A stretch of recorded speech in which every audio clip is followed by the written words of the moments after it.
days up, all day on Zoom, all night on Zoom. No, this isn't.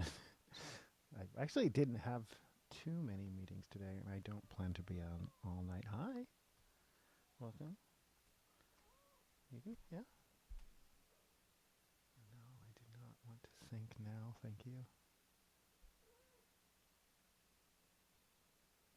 Take your time. My internet's been slow. That has my internet's been slow today and like laggy.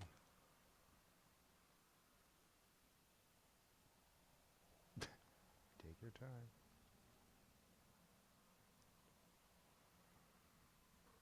There we go.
All right.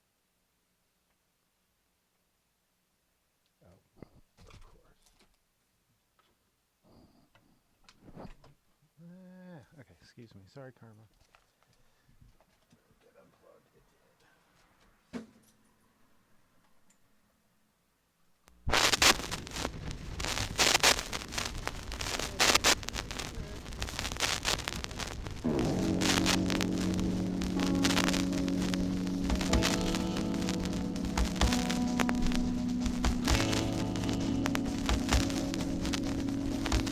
Okay. I think this is akimbo. We'll find out.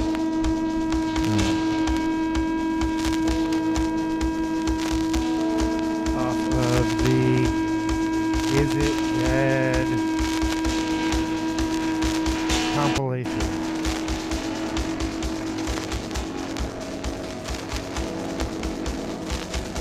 This is episode number 46, Celebrities Behaving Badly, more volume, I don't know. That's ongoing series on my YouTube channel. Maybe the first time I'm doing it here, but this is almost certainly akimbo.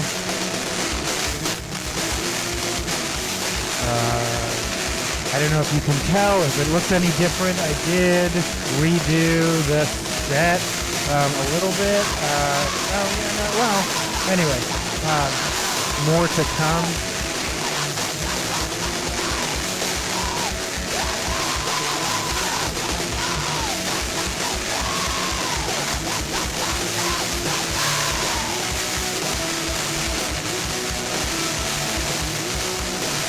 Yeah, I believe this is The Lotus Eaters by Akimbo.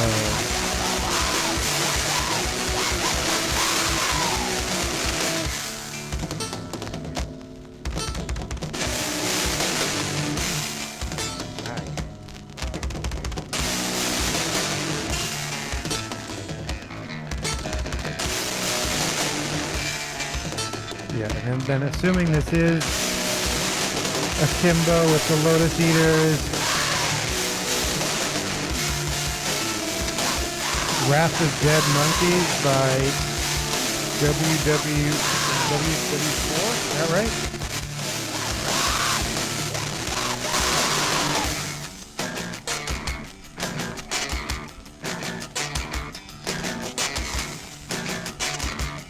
So let's just get right to it.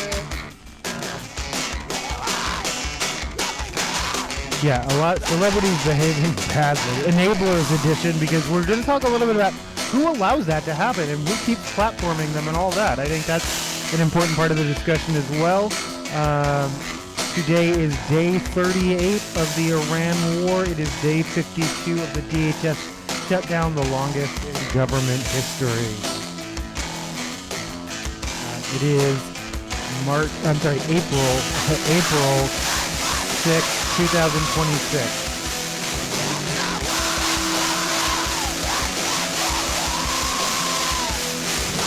Artemis, I don't know if it still is, it was farther from Earth than any human beings have been in history. At one point today it was reported that it was 20 minutes from the moon, and then they were sending back pictures from the dark side of the moon. It's oddly featureless. Like I don't know. I mean, it's like ooh, and I'm like okay, that's it, I guess.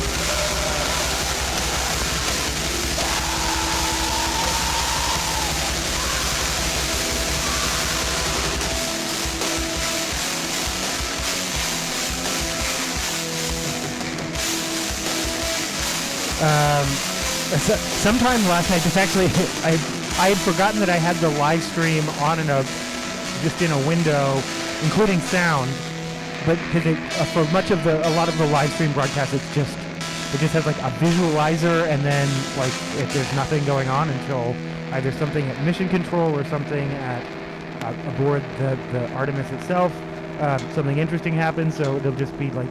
But sometime in the middle of the night, I just suddenly heard this woman's voice in my living room. But they were announcing that they finally had their confirmed burn, and OTC-3 was actually the first burn because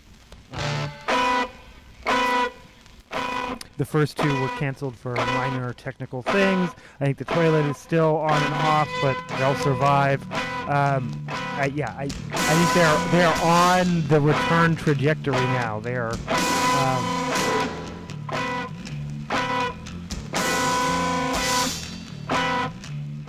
hi, Kat.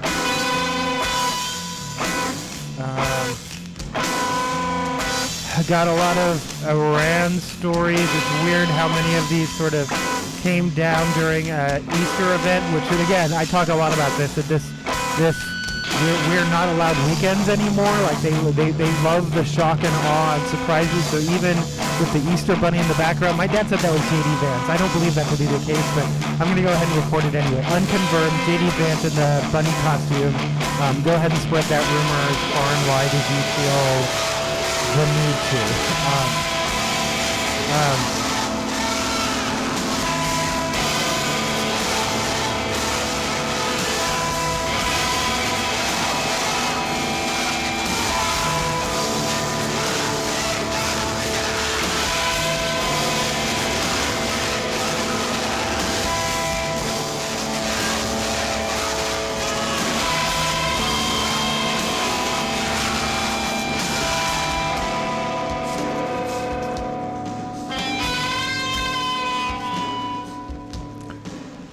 Break.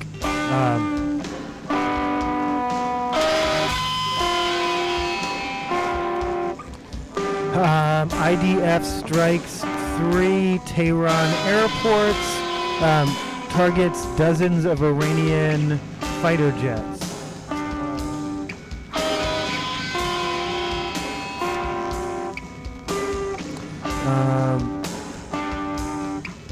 Trump threatens to steal Iran's oil, and then backs off because, quote unquote, unfortunately the American people want to see end us out of there. I'm sorry.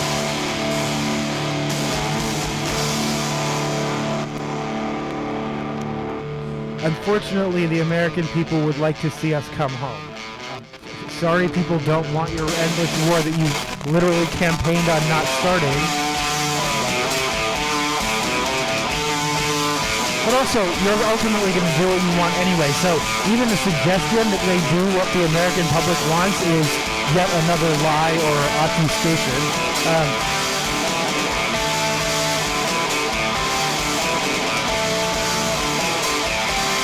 Meanwhile, again, a profanity lays open the fucking straight. Oh, opinions I express are purely my own. This is a news and views show. Opinions I express are purely my own. I try and fact check as well as possible, but you're welcome to fact check me. I think everyone should. You should. I like to believe I have a reasonable level of media literacy, higher than Greg Abbott, it would seem. Though I get things wrong, and when I do, I admit it. But again, I encourage you to fact check me and to use your own best judgment as you obtain multiple sources of information across the internet and then decide for yourself. But also, what else? I'm probably going to be swearing. I'm probably going to be making an inappropriate joke. I'm probably going to be like, all the disclaimers.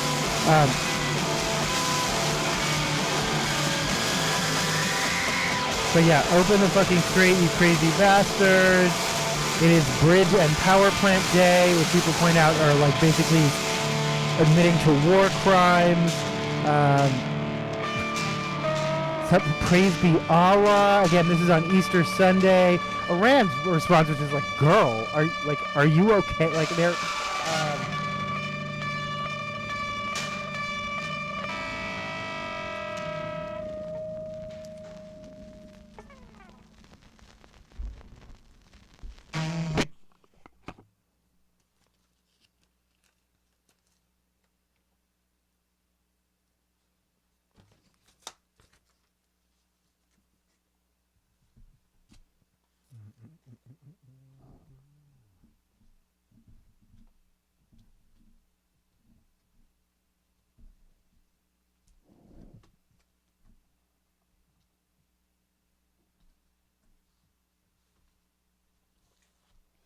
Oh, this is Hello Earth and New Gravity by Lil Bub off of Science and Magic, a soundtrack to the universe.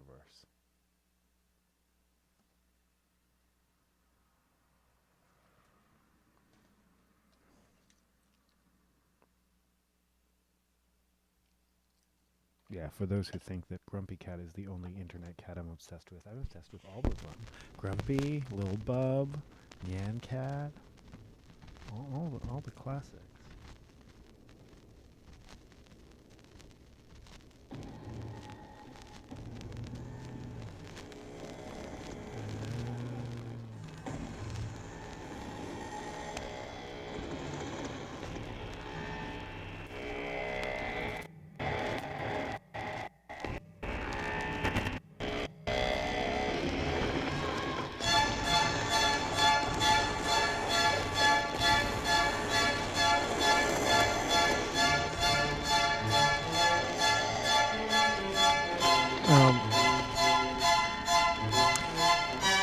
Iran says the Strait of Hormuz to remain closed until they are compensated for war damage. Even Trump has acknowledged that if they keep bombing shit, they're going to end up being on the hook for paying for it. But that's he is hedging his bets now. He's saying probably people are already saying Taco Tuesday, right? People are already saying Trump always chickens out. Taco Tuesday. He's already extended it. He's already. Because I think we started with March 23rd, he gave him 48 hours, and then March 21st he gave him 48, and then March 23rd he gave him more. I think it's so. Even Iran is acknowledging these threats feel empty, and that's not effective leadership. But that's.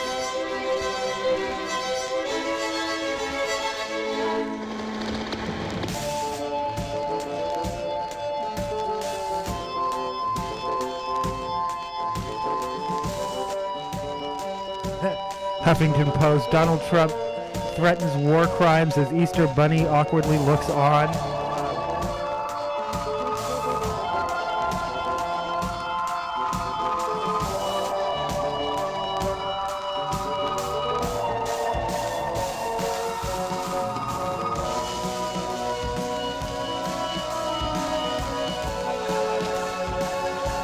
Again, Lil Bub, Science and Magic.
Okay, after all that didn't even work.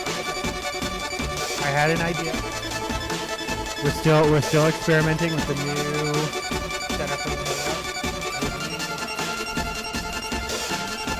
Work either. Okay.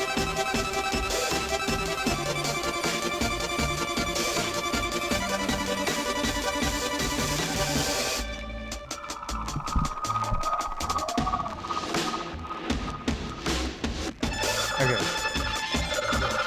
That'll be it.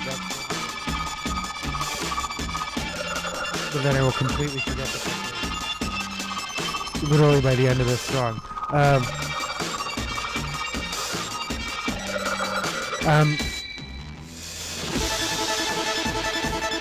Yeah, some Iranian, the Iranian Minister of Youth and Sports, like that's all one thing apparently. I don't know. Asks youth and athletes and other, I guess, people to form human chains around power plants. Well, it's their business, but yeah. The wisdom of asking, yeah. If you were the one requesting children be put in harm's way, can you then accuse? I don't know. Like that feels. I don't know.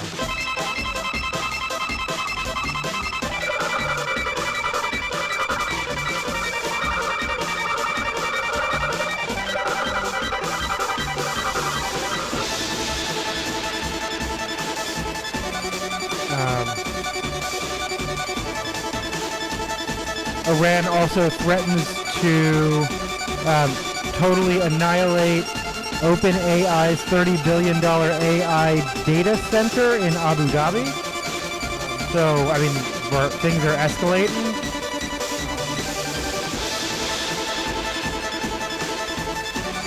Trump repeating 2 weeks like that lady in Total Recall.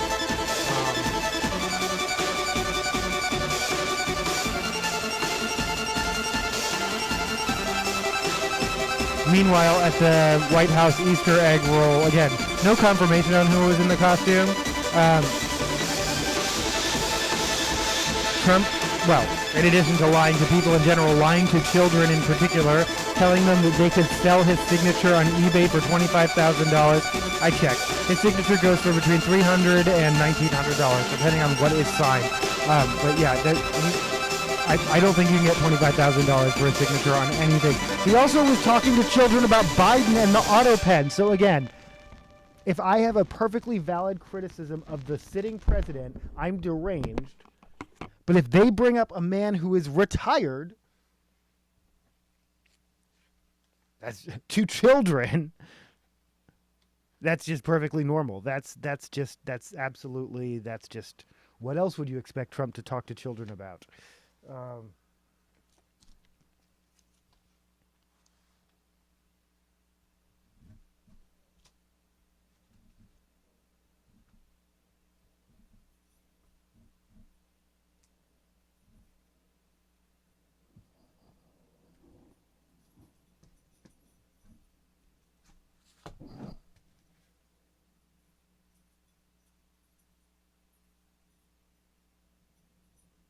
Oh, I don't know why. Okay. Hold on. Again, excuse me, Karma. I love how affectionate you are, but it's a hard time of day.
All right, took me a minute, but I found what I was looking for, actually. um, anyway, this is...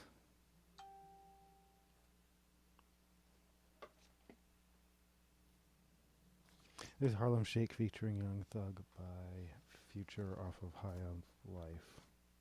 High Off Life? High Off Life.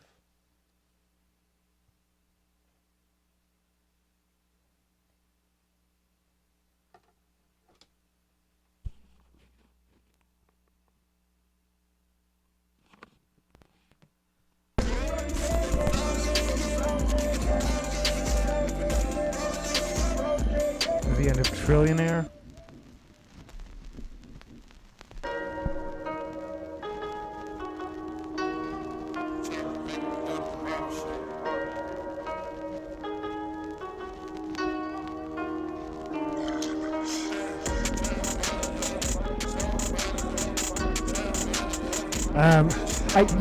Some kid didn't know who Melania Trump was. I don't know if she was humiliated, Daily Beast. I mean, it sounded like they handled it pretty well. Trump just made a joke about how she's a movie star, apparently referencing her documentary. That's a perfectly fine way of handling it. It doesn't sound like anyone was humiliated, but Daily Beast does need a headline. I disagree with whoever commented that Weekly World News is... I'm sorry, that Daily Beast is like Weekly World News, only less truthful. However, I do definitely think Daily Beast, as far as the Venn diagram of political coverage, they are left of left. I mean, they love their insults. They love their... So they're definitely a muck raker. But I feel that their stories are truthful, though what they choose to cover and what they don't choose to cover by omission is, that in and of itself could be explored. I mean, that's, again, one of the main issues with Fox News isn't necessarily that how they cover things, and then what they choose to cover or what they choose to ignore. So, for instance, I bet you've seen almost zero coverage of Tiger Woods, though, again, if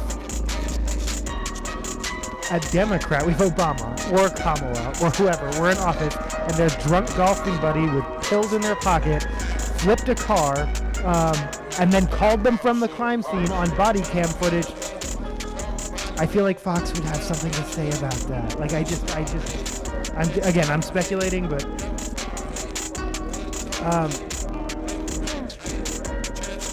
and then in other, again, this isn't necessarily Daily Beast, but I'm not,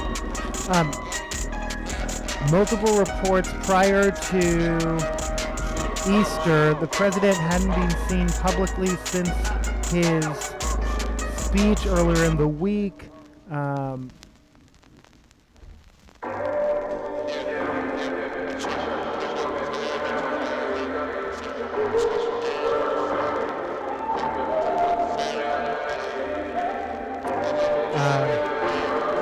There were rumors that he was Walter Reed. Again, I don't know who started those rumors. They could have just as easily been started on the right as the left at this point. But someone did. White House press people calling reporters sick freaks.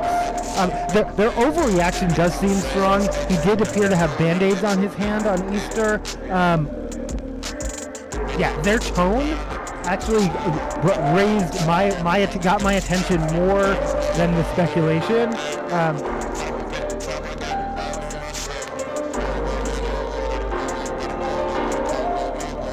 Though I actually hate to agree with anyone on this administration. The president does make himself very, very available to journalists daily, and so if he doesn't for a day or two, people turning that into news is maybe unnecessary and unhelpful. But then again, comparing him to Biden, again, who asked? Biden's retired. Like, what? Derangement syndrome. Like,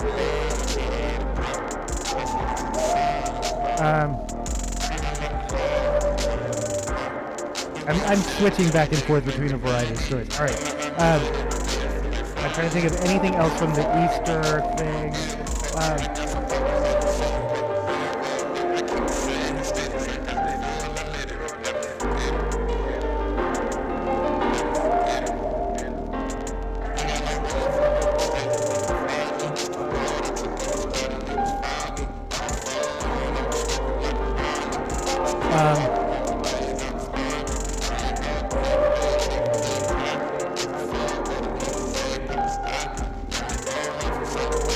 Yeah, no, again, though, just the incongruity of him making these vile remarks while also hosting a children's event and trying to be both. And for some people, he can be both, but yeah, doesn't make sense to me. Make it make sense.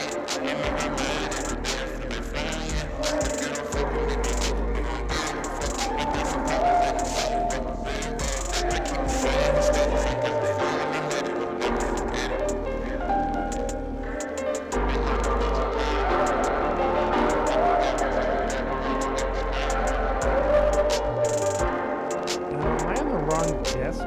Maybe. No. I am.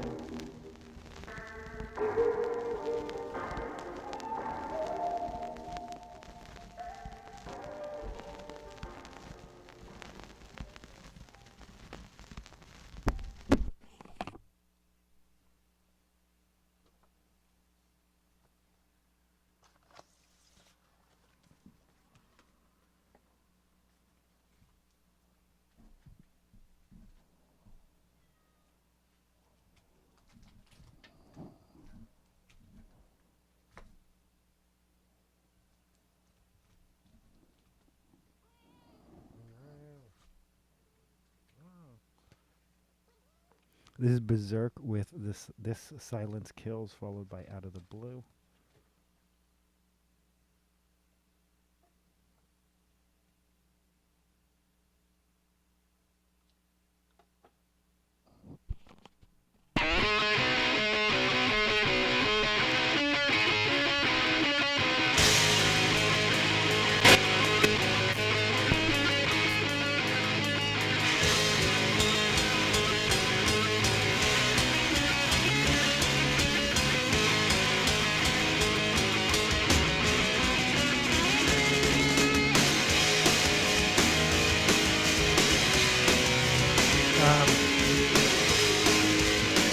North Korea seems to be distancing itself from Iran. The Seoul National Intelligence Service suggests that they haven't sent any weapons or supplies since the February 28th start of the conflict.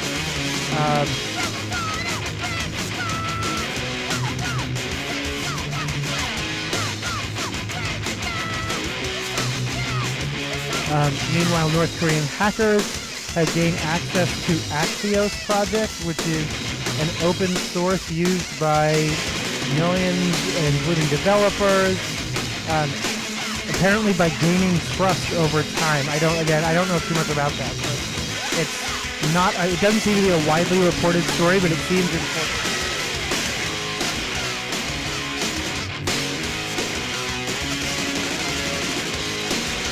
I alluded to this when I said I have higher media literacy than Governor Greg Abbott. He posted AI slop that alleged to be the rescued airmen. I don't believe their name has been revealed. There's definitely no clear footage of soldiers smiling. It looks like AI slop. And I don't know who it was, but someone said basically we need a crash course in media literacy. The governor of Texas shouldn't be sharing this, which is true. Shouldn't be falling for it or sharing it. And here we are.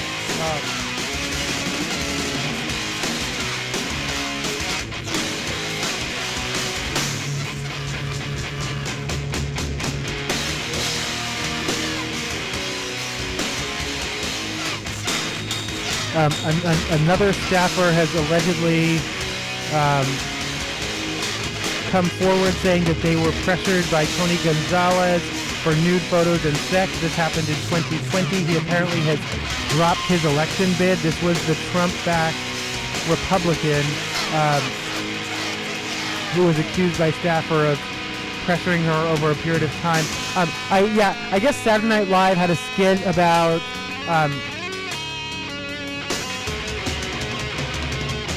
Kristi Noem's husband and his whole thing. On the show I do with my dad, I basically said, I don't kink shame. That's his business, and I still stand by that. But this is different. This is happening in the workplace. This is someone who is using their position of power to pressure people into that. That's control and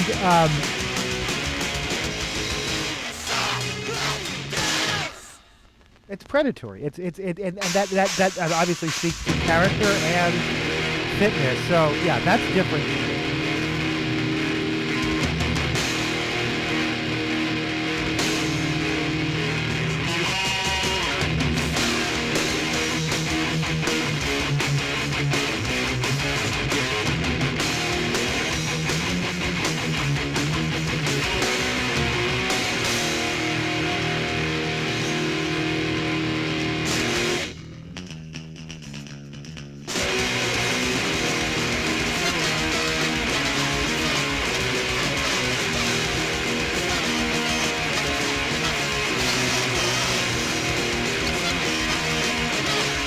But I think it's interesting that Iran is, targeting like open AI, like American companies, not military and civilian. I mean, it's not, they're smart.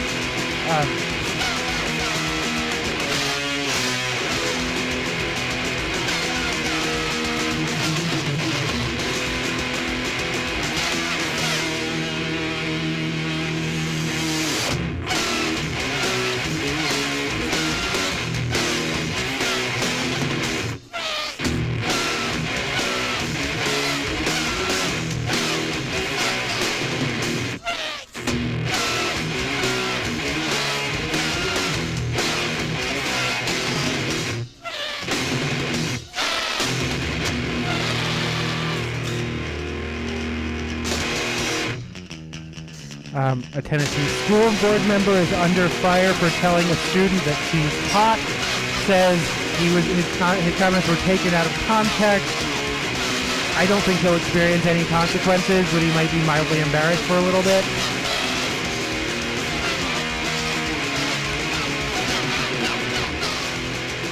Also, as someone pointed out, as multiple people pointed out, just based on like a 1-minute interview or clip of him talking, he sounds illiterate. He has no business being on a school board to begin with, let alone behavior like that.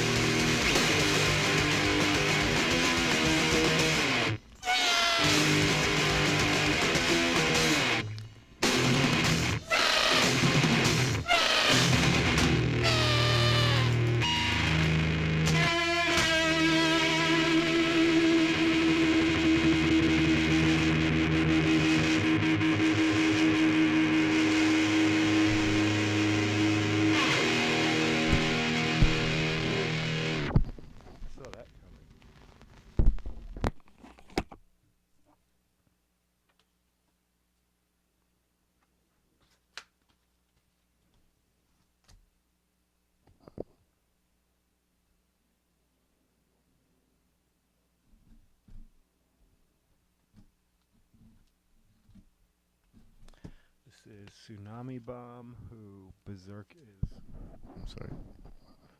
is playing with. 17th, 18th, and 19th. They'll be in the Western Washington area, in Everett, in Bremerton, and I want to say on the 18th, Saturday the 18th, they will be at El Corazon with Berserk, who I just... Tsunami Bomb is the headliner with Berserk, who I just played. Crime Wave 66, which features Tim from Rancid and Operation Ivy, and I think someone else is on the bill, but I can't remember.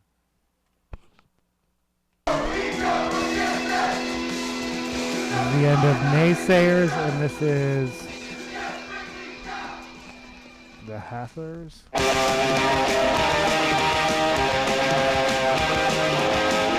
Ah, yes, cheap viewers.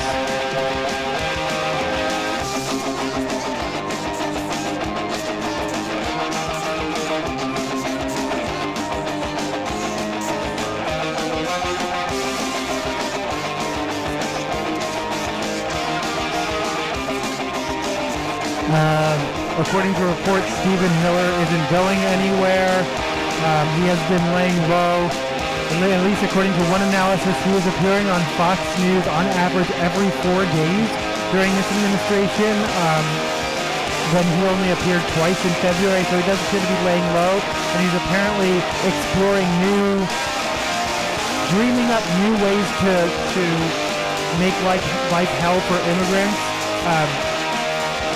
just because he can.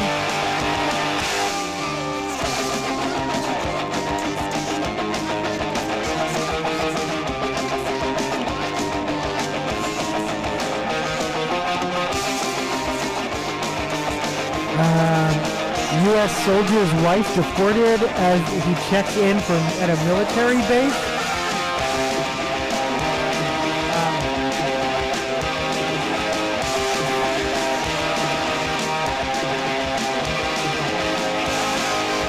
According to him, they were doing everything right. He thought that their marriage, she has a military ID. He thought that she would be getting spouse benefits and that there would be protection there. Doesn't matter.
There's a sinkhole. I'm going to play it out. There's also a tsunami bomb off the spine that binds their 2019 release.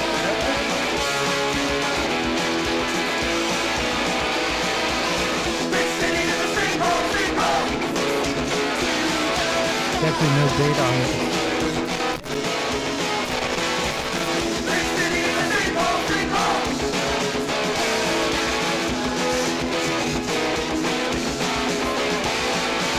SCOTUS sides with Steve Bannon, paving the way to overturn his January 6th conviction. They're anticipating, they're kicking it back to a lower court, and people are anticipating that lower court will overturn.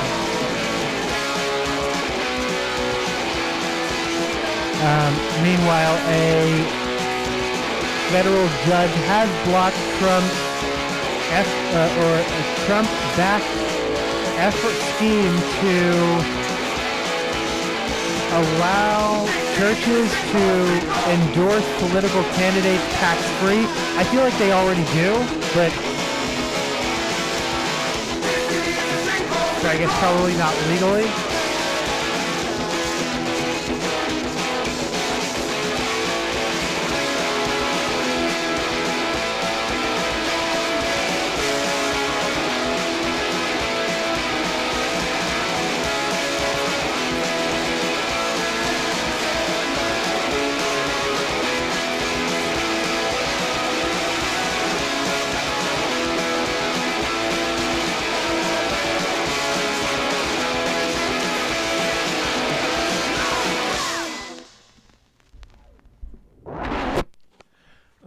Savannah Guthrie returns to the Today Show 2 months after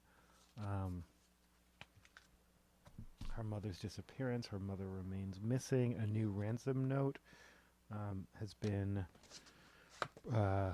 produced by TMZ. They say that it says that they have information in exchange for Bitcoin. The FBI is declining to pursue that, although Harvey Levin has a spidey sense hunch. So there's that. But yeah, no, Savannah Guthrie all smiles, wearing yellow, which has become the color of hope, symbol of hope in this case.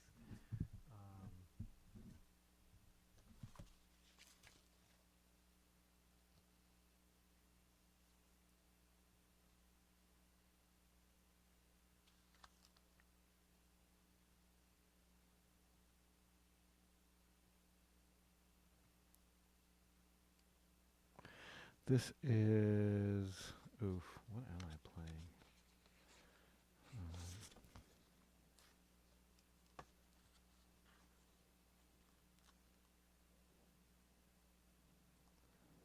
This is Southern Nights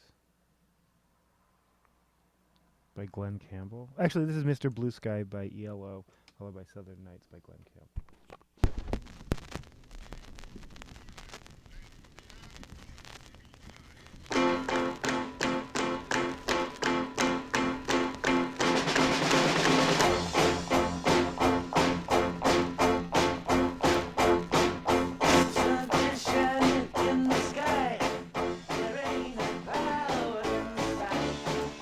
Today was the warmest day on record so far this year for Seattle. It was 70, but rain is coming.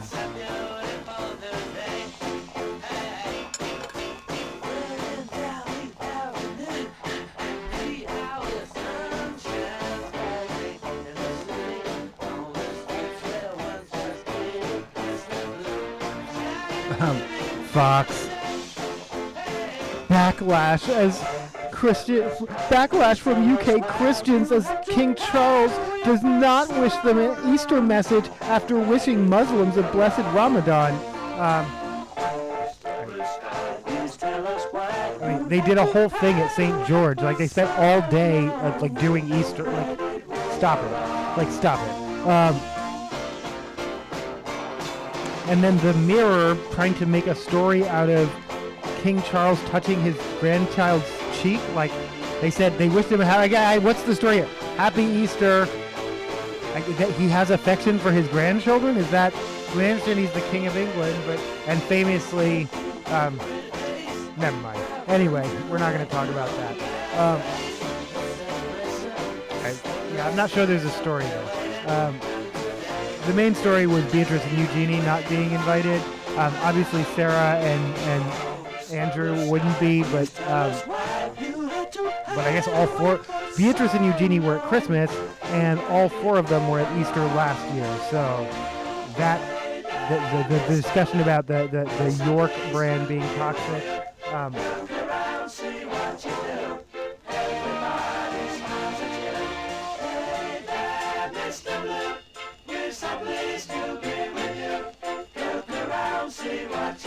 Meanwhile, in New York City, a bonnet festival.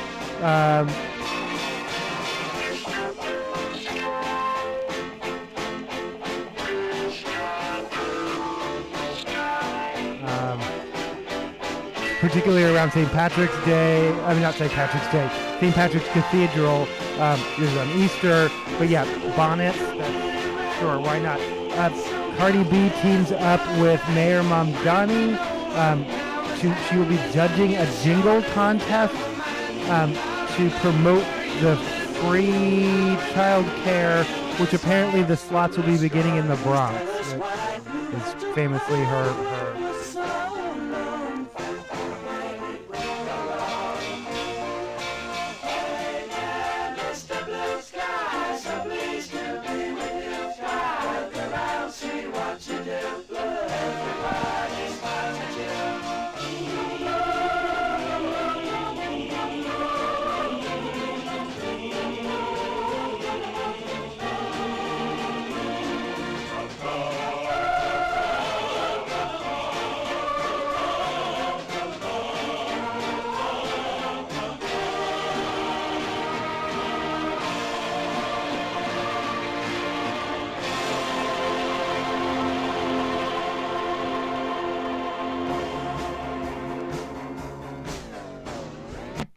On the run. Am I gonna play the Glenn? Yeah, okay. I'm gonna play the Glenn Campbell now. It's not.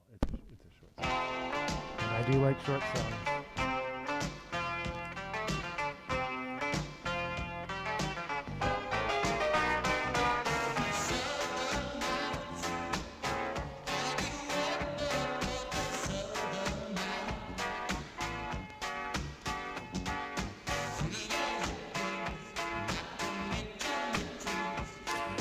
U.S. Holocaust Memorial Museum removes material related to racism in America.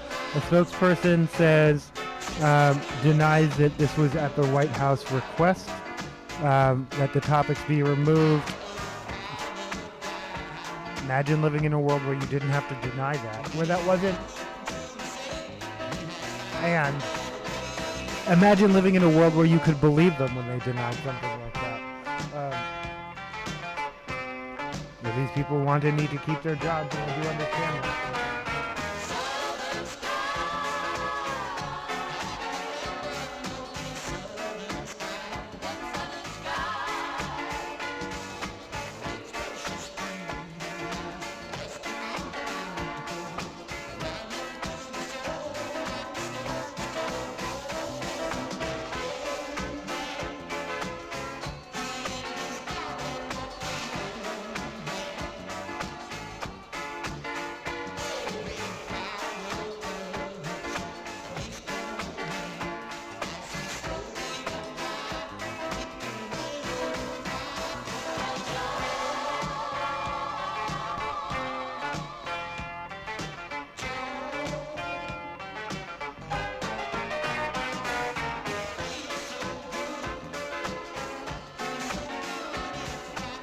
Oh, the prediction markets. I mentioned Stephen Miller. He would be my pick if I could pick someone to leave this administration next. That's never going to happen. Caroline Leavitt, never going to happen. But Kash Patel is what the prediction market seem to think is the next one to fall.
This is Cardi B with Drip featuring Migos.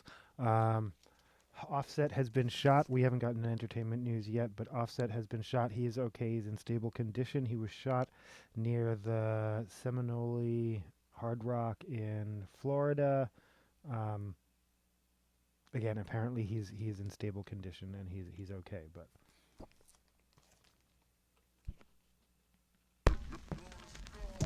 this is Drip, Cardi B featuring Migos.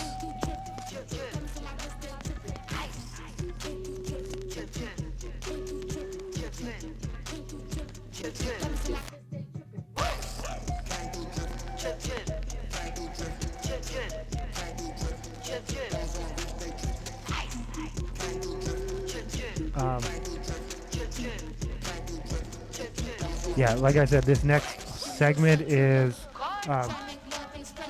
I don't make the news, I just report it.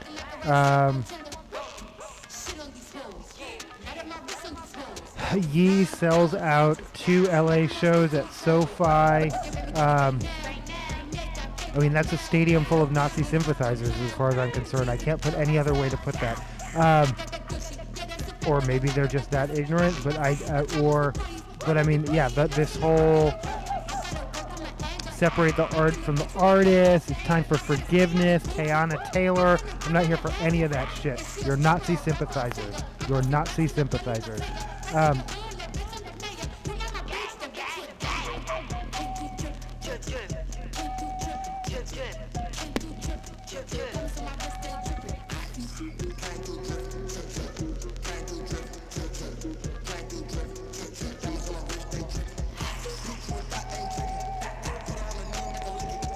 But apparently he made $33 million from 2 days' work. It's a new record for that stadium.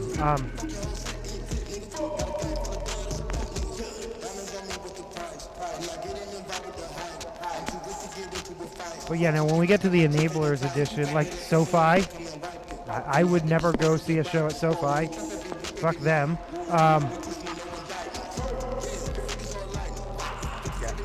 Bully debuted at number 2 on the Billboard Hot 200. It sold 56,000 physical copies and 98 million streams in its first week. I would be embarrassed to own that. I literally would be embarrassed. And I own records that I'm embarrassed to own, like including Kanye West album, right? Yeah, like actually I don't own a single Kanye West album. I only have things that he's featured on. Not that I knew, but I conceded that he was talented, and yet he never rapped about things that were interesting to me. Like his talent without content, I could not have predicted this, but there are a long list of apolitical rappers who would never surprise me if they went to find out that they went MAGA, because their version of apolitical is like a tunnel vision of like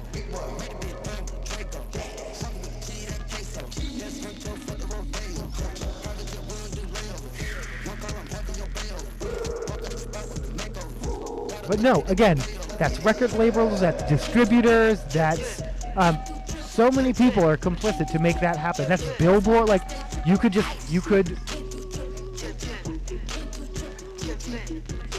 and again, if this is someone who's allegedly remorseful, this is someone who's supposed to extend forgiveness to, why did he try and upload that Hail Hitler song like 3 times? Like first he uploaded it, then he tried to change the name, then he tried to like upload an instrumental version. Like he was determined. This is someone who knows what they're doing until they have a new album coming out, and then it's oopsie, sorry, bipolar.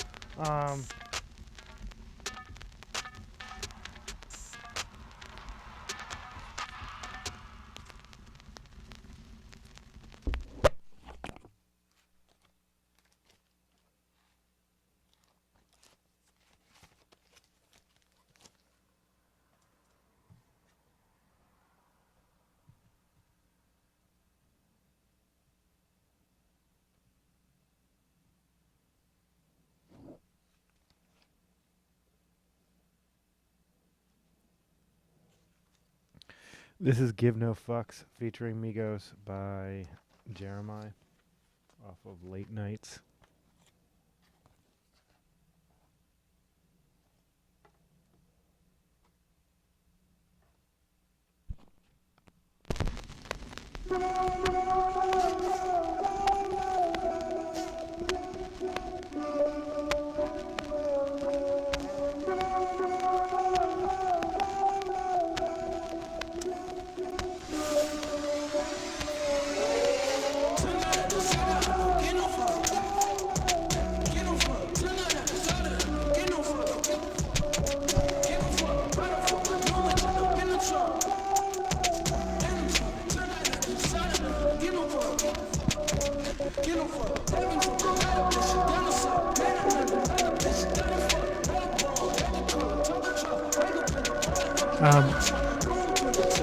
Rockstar Energy and Dia Geo become the next to pull out of the Wireless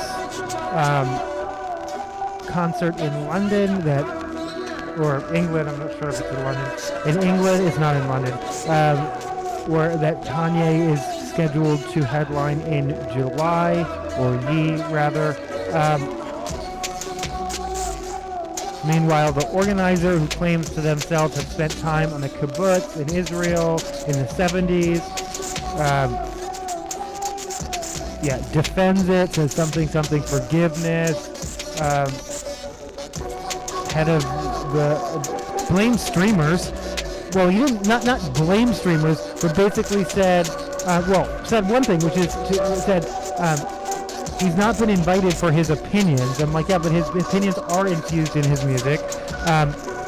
He's just being invited to perform songs that are streamed by millions, which is true. Those streamers continue to profit. Like, what is Spotify's complicity in all this? What is Apple Music's complicity in all of this? They'll ban literally Hail Hitler. and I guess their argument free something free speech. But these are private platforms. They don't. Would I get the same consideration if I tried to upload my music to Apple Music as Kanye, or does he get special treatment because they make money? They'll take the money, and someone should hold them accountable for that. But no, him basically saying someone's listening to this music, which is true.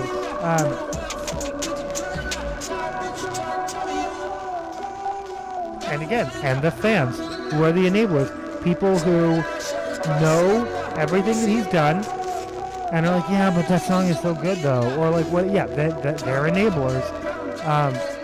Again, I would be embarrassed to be seen in a Kanye West concert. I would be embarrassed to own a physical copy of any music he produced after, well, for me at all, but after, I don't know, pick a date. Well before 2025 though.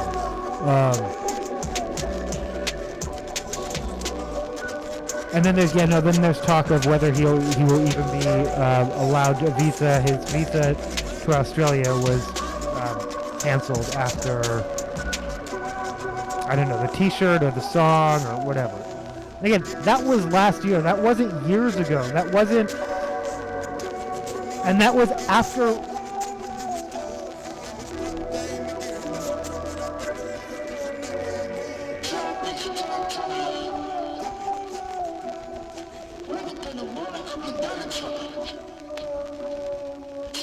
Do you know how the MAGA kids love to bang that song too, though? By the way, I mean, like that song found its audience.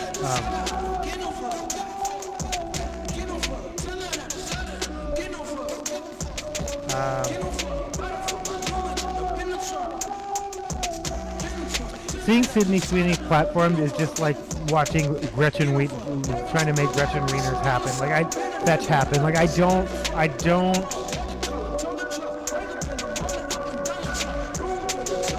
don't think in the long term she's going to have a mainstream career, but I don't think she's going to go away either. So what that means and what that will look like, we'll all find out.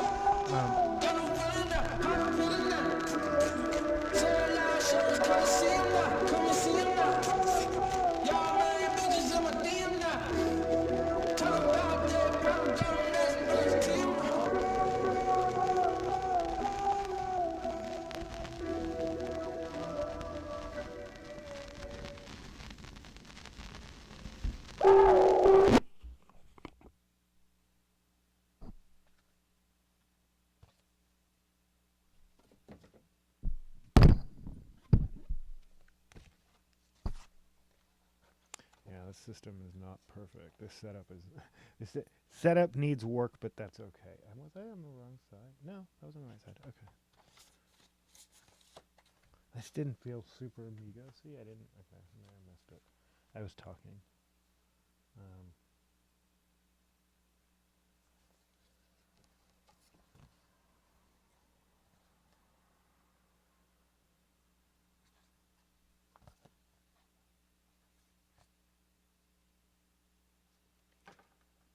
This is Jordan by War on Women.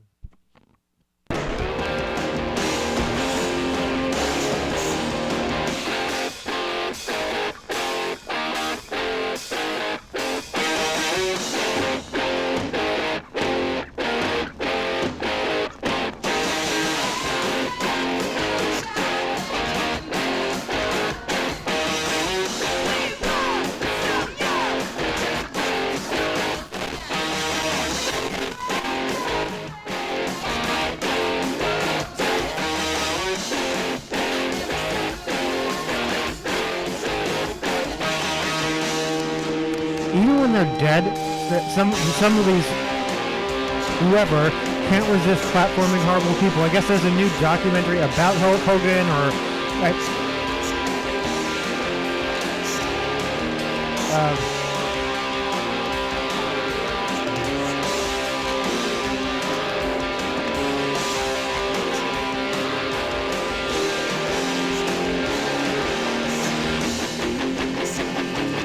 yeah, other than the N-word, yeah, no. 30 or 40 years ago, he was famous. then for the last 20 years or so, he's mostly been famous for the N-word. And then most recently, he confused different, like India with indigenous folks and made an off-color joke that didn't land with anyone because they were like, no, that's just, what? Like, it's, his legacy is ignorance. Fuck Hook Hogan. I don't give a shit. Like, there are deserving, and this is, this has been on my mind since her birthday. There are, and then, and the realization, like, oh, we're coming up on 20 years, and that's, I guess no one's writing a book, no one's doing a documentary, no one's doing, no one's going to invite me to talk, no one wants to hear my that's, and of course the realization, oh, that was my job, like, and then the wilder realization, like, was there no one after Wes Craven died to push for more Freddy? Like, as popular as Freddy was, I mean, Scream continued. Why not, like, I mean, there's been Michael Myers into the 21st century. Why not Freddy or Jason? Why? Those were hugely popular franchises. Someone owns the rights to them. Probably, like, at risk of expiring if someone doesn't actually, but yeah, I think Jason had done a video game.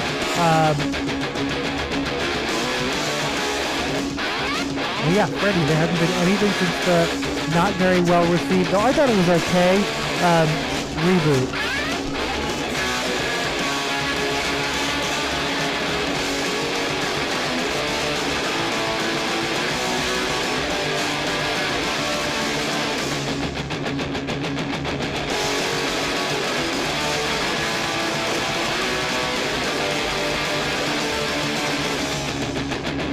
This is a really weird one, and I'm not even sure. Again, the topic is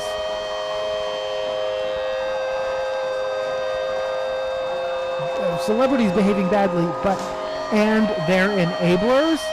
So Chloe Fineman told a really weird story about pantsing a boy at camp who was a minor.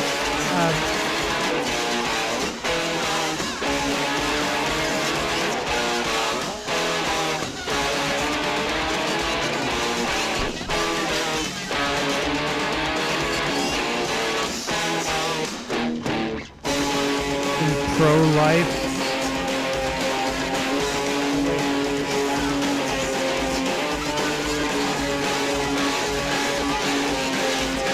Actually, that doesn't seem right.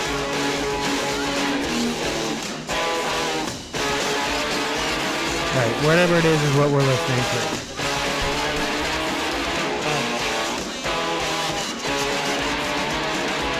But then, okay, so the story itself is weird enough, and I don't, like, why do we assume these people have media training, and why do studios assume they don't need it, and why does everyone go on podcasts and think, like, it's private, or that, like, I don't know.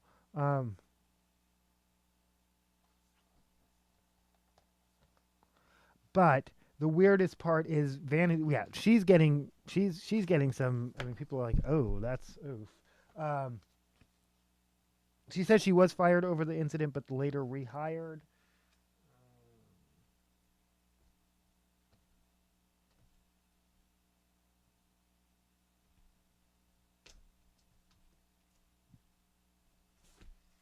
Is Boba Fett youth?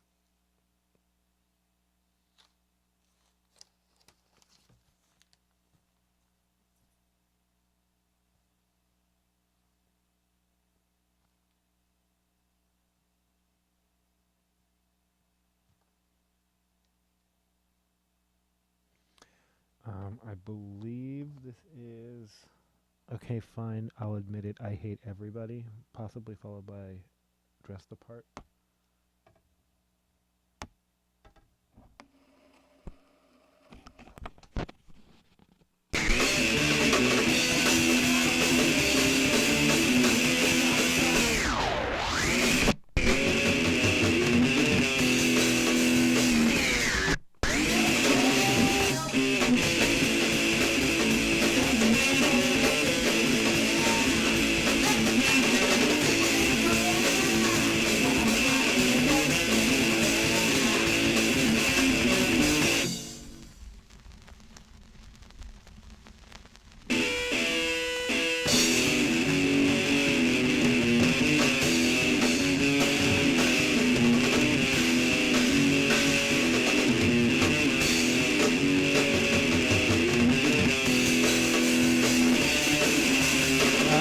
But then no, the weirdest part is that Vanity Fair went and recut the video. So they cut out a specific reference to his private parts. They cut out reactions from other castmates.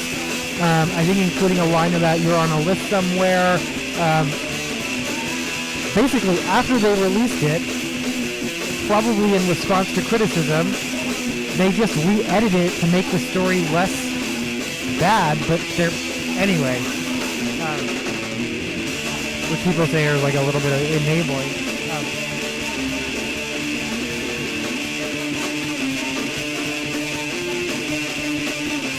This next person is not a celebrity as far as I'm concerned. Wannabe. But I guess, no, I shouldn't say that. Reality TV it's a type of celebrity. Taylor Frankie Paul, who cost, ABC millions and millions of dollars after 3 separate abuse scandals surfaced, causing them to cancel the entire season of The Bachelor, having already invested in shooting, editing, and promoting the entire season, is stepping away from Mormonism. But not really. But kind of.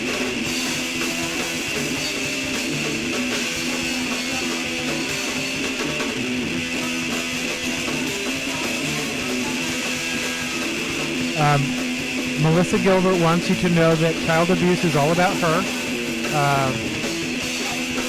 And she wants your sympathy. And George Stephanopoulos is happy to give it to him. Give it, apparently on our behalf. Because they're playing like, I don't want to say maudlin music, but they're playing like heartstrings music, but she's not the victim. You are not the victim, Melissa Gilbert. Jessica Simpson and Nick Lachey apparently flew on the same flight to Hawaii, first class. They went out of their way to avoid each other. As some people point out, the comments. They were married for 4 years, 20 years ago. They have no children together. Like, maybe grow up, but...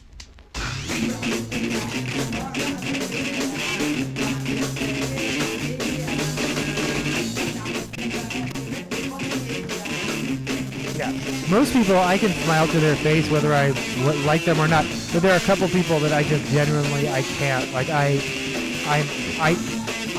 it's better I don't say anything because I don't trust myself.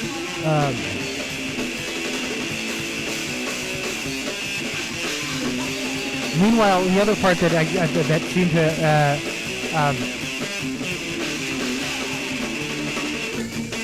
catch the attention of the comment section was a throwaway line. It was like the last line of the literally last sentence, that her ex-husband was in Coach.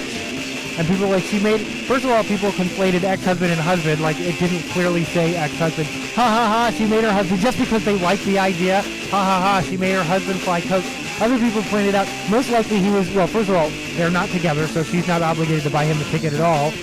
They probably were traveling on the same flight because of their kids. They are noted to still spend a fair amount of time together because of their kids. And he was probably in Coach with the kids. All of which makes sense. But hardy har har, she made her husband riding Coach is more fun. I get that.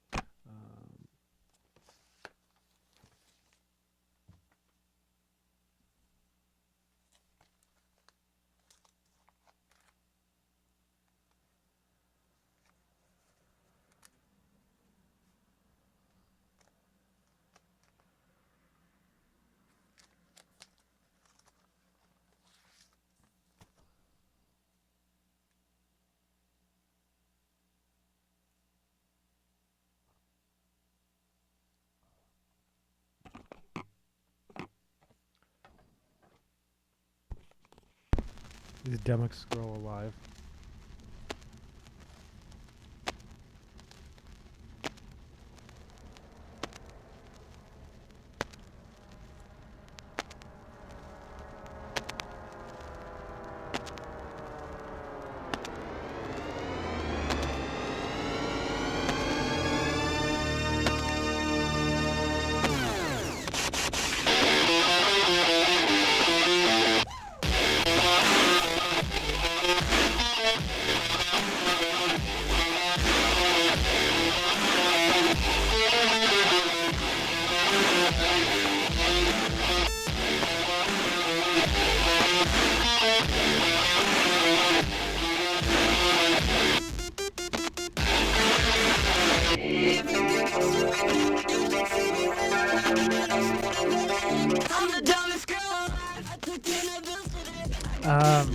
perhaps Neil Sean and Jonathan Cain can teach Nick Lachey and Jessica Simpson how to get along. They are currently touring together in Journey's farewell tour, despite the fact that they are also suing each other over Journey credit card. The band credit card. This has come up. Didn't this come up for Kiss too? Like, this is not the first time I'm hearing about this, but it's that they, I guess, share corporate credit cards and then can accuse each other of misusing it.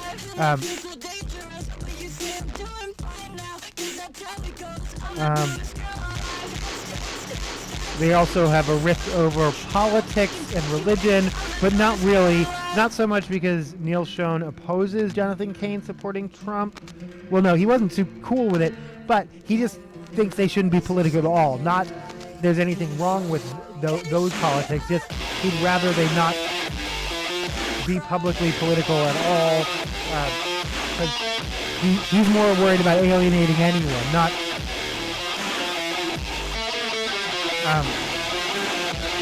but let's not forget the time that Jonathan Cain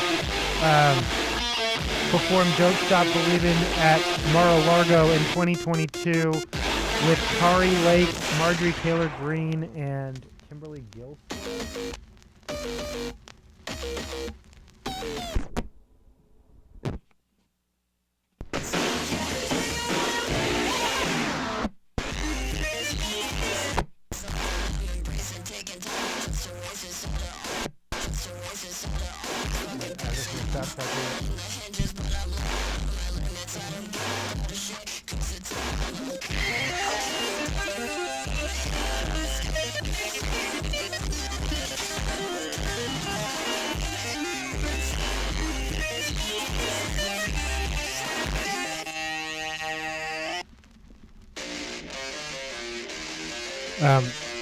Drew Barrymore and Amanda Peet was apparently made out at Carrie Fisher's party.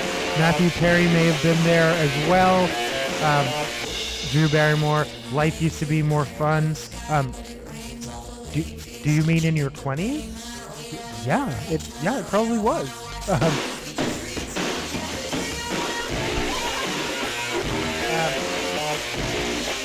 This is not celebrities behaving badly, though. I think that's all good. That just happened. Yeah. Oh yeah, no. These next. Yeah. Where I guess that was.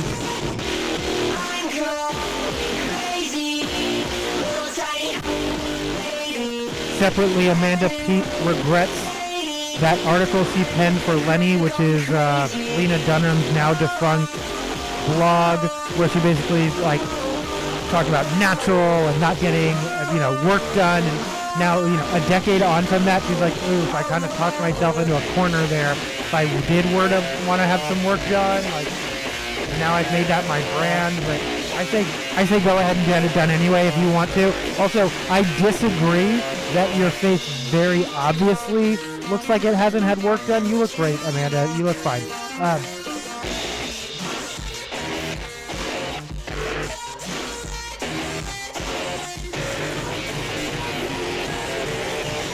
The new Darth Maul animated series has 100% critic score, so people are saying it's good. There's a new Lord of the Flies Netflix series. Again, I don't have streaming, so I don't do Disney, I don't do Netflix, I don't do Hulu, I don't have, except for Hoopla and Canopy from the library, I don't have any streaming services.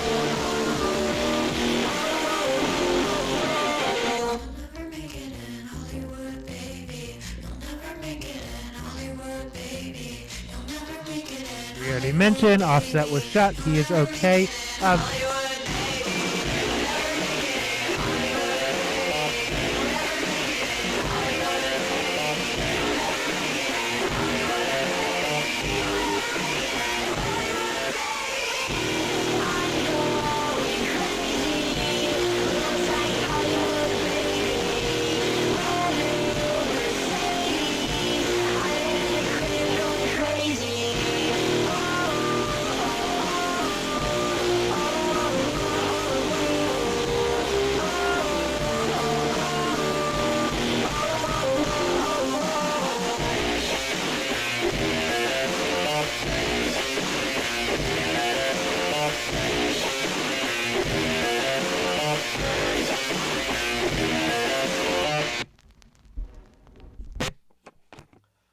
This is old news. This isn't exactly celebrities behaving badly. It's just celebrities behaving embarrassingly. I guess the old version of Howard Stern's logo from 2006 onward for his Sirius, the big launch of his Sirius, was like basically the Black Power fist, but these two fingers are kind of like an H, but from a distance it's basically the Black Power fist, and I don't know, like that's an easily recognizable, I don't know, it just seems a little bit embarrassing to me. This is Flesh Produce.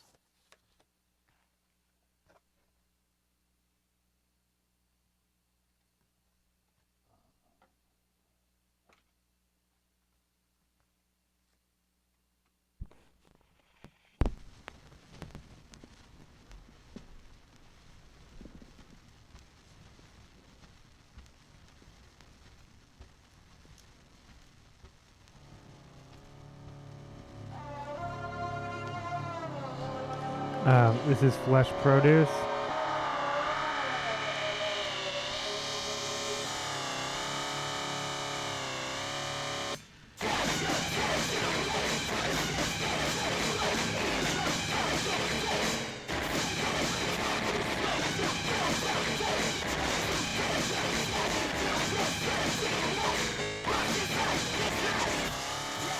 Speaking of Disney, of all the reasons to fuck Disney, including fuck Disney because they threw Jimmy Kimmel under a bus, and even though it only lasted 6 days, they threw Jimmy Kimmel under a bus. Again, I don't even like Jimmy Kimmel, but on principle. But they're making a deal with Gina Carano, though it doesn't seem like anything's coming of that. Like I don't know of her having any upcoming things on Disney. However, she's now deep in the UFC, which makes a lot of sense. Dana White has removed himself from contract negotiations, but not because he's unhelpful or they're going badly or he's being accused of exploiting the fighters. Just because it's not fun for him.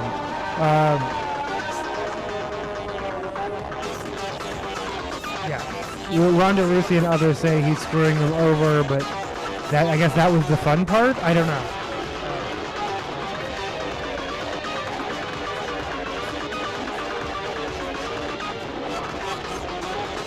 Chicago Sky has reportedly traded two-time All-Star in her first 2 seasons, Angel Reese, to the Atlanta Dream. She seems pretty excited about it.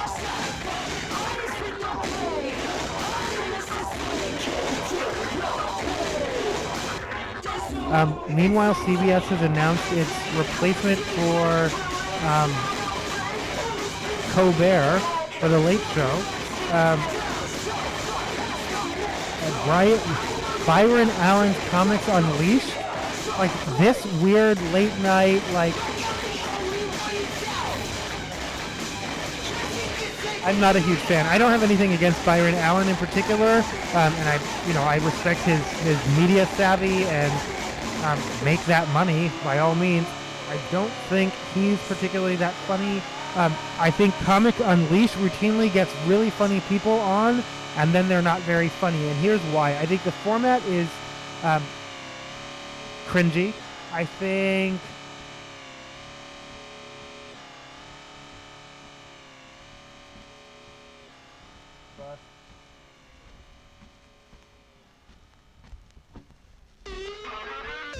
I'm going to play one more. I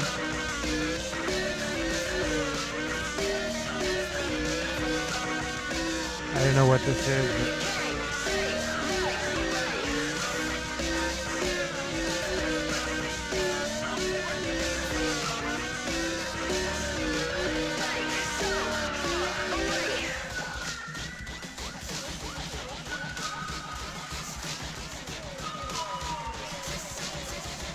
I think that was Dig Your Pit and Get In It, and this is Freddy Spaghetti. I could be wrong.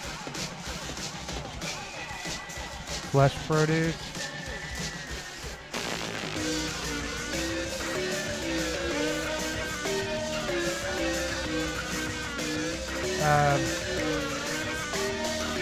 But basically it's syndicated, So yeah, from Byron Allen's perspective, it's not cheaper for CEF. The cost is zero for them. He gets the advertising rights. For the content itself. So here's what's wrong with it. Rather than getting a whole bunch of funny comedians, giving them each 10-15 minutes and letting them do a set, yeah, it's a roundtable format, and sometimes that can work if there's good chemistry, but the chemistry is randomized, and oftentimes rather than even attempting chemistry with one another, it's thinly veiled competition. He throws out a topic, and then whoever can get their best gags out first, and there's just this sense, like I said, cringy, this sense that they're trying to one-up each other, that no one's going to laugh at each other's jokes because I just don't get the format. And then the other piece that was actually explained in the article that I never quite connected with, it's what's considered evergreen, which means they don't do very much topical stuff.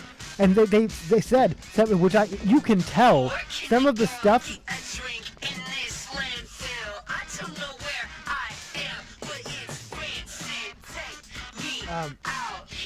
it feels like some of this content is 10 years old. And it's not... I don't think it's as evergreen. I mean, it's as evergreen as they think it is. Like, it just...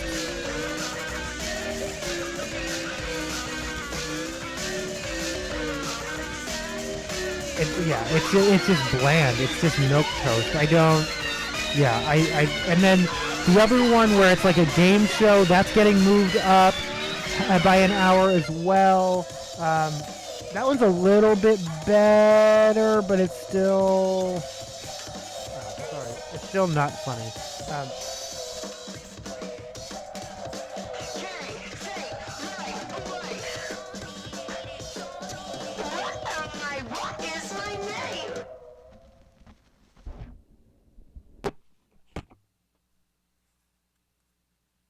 It is National Library Week.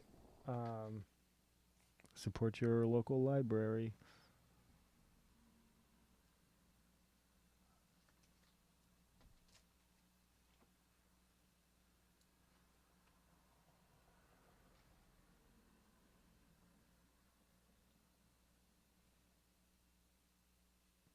Wait, was that even the B-side?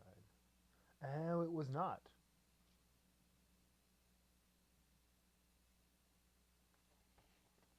Okay, well, then that was Big Sussed and Cross-Eyed / Dizzy.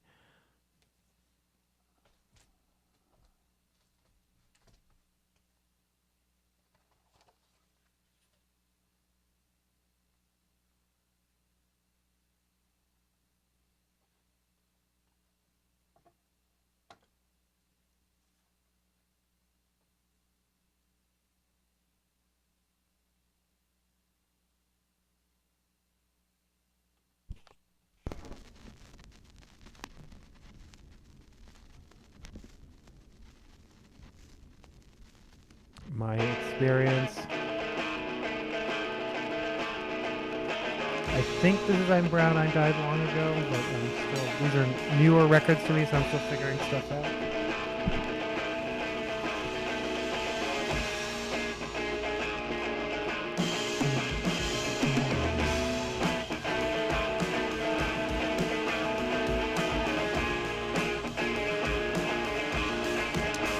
There is a capybara hot spring 3 hours outside of Tokyo. It's just my new holy grail place to be in the world. I'm glad capybaras are having a moment. I've always loved them. I've always people, what's your favorite animal? It's a capybara. It's like the world's largest rodent. It looks like a guinea pig, but it's the size of a dog.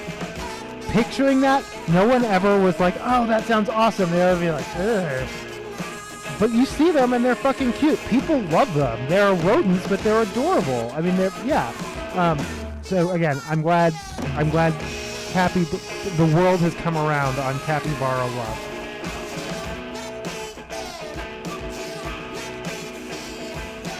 Oh, in Pet Report and Injury Report, Duke bit my foot. I did almost step on him, and I get it. And normally, they all have really good reflexes. Except this one, who likes to hang out in doorways and get kicked and or stepped on, and I don't feel guilty at all because again, she likes to hang out in the door, like right in the doorway, and it's not my job to anticipate that ever. It's her job to stop doing that.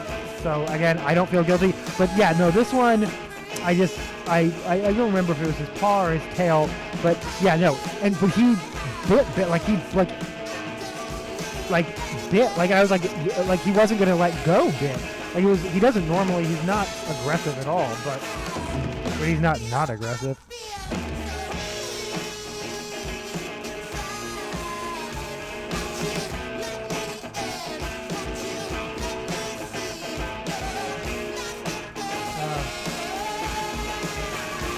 But yeah, no, so I had previously injured my other foot. That seems to be fine. But yeah, no, neither of my feet are doing great right now, but it's fine. It did break the skin though, like it literally, like he significantly bit my foot. And I was like, buddy. And again, I wasn't mad at him. I was just very surprised.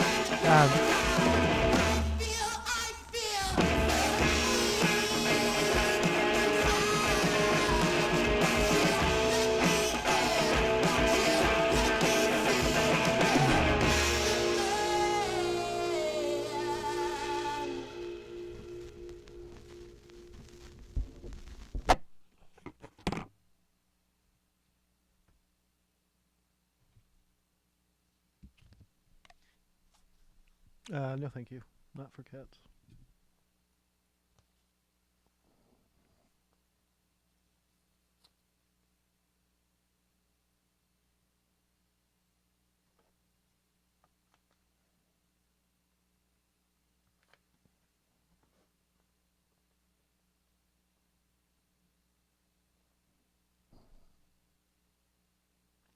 All right, this is the math is not mathing on this. All right, I'm not going to worry about it right now.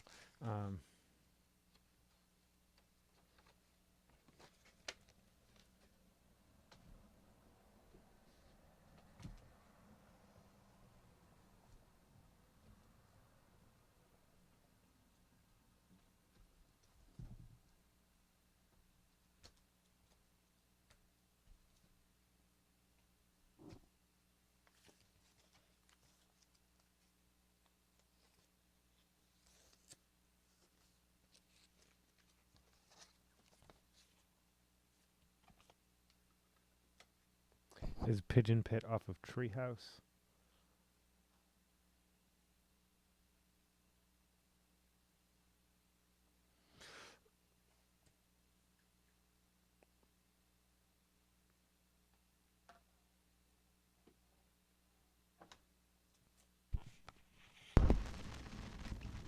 This is Peach.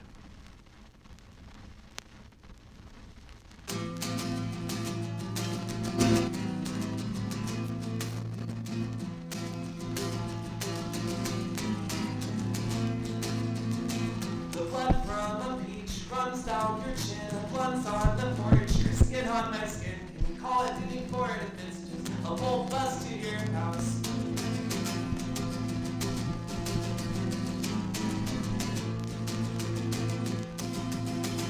According to Pause Mint, they understand when something's an accident. Probably they can use various cues, body language, and whatnot to tell when you mean it and when you don't, so they probably forgive you for accidents. Duke was very forgiving. Like Duke was like, yeah, as was I, given that he drew blood. Like we were just like, yeah, no misunderstanding, we're good, moving on.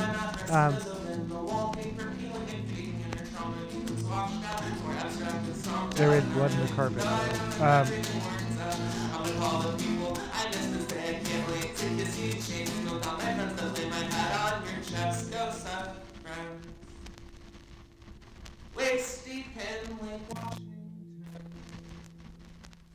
I will never forget all the reasons I'm not dead yet, and all the cats in my neighborhood, and all the times you asked for help and I couldn't give it.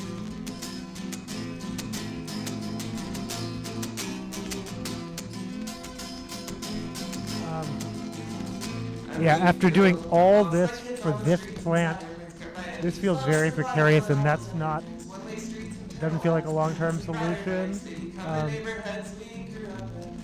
After all the phone calls, all the letters I wrote you, plus figured out the words to tell you how much I love you here. I know it's hard for you to feel like And then I have plants that I'm probably going to forget about and kill in the pet room.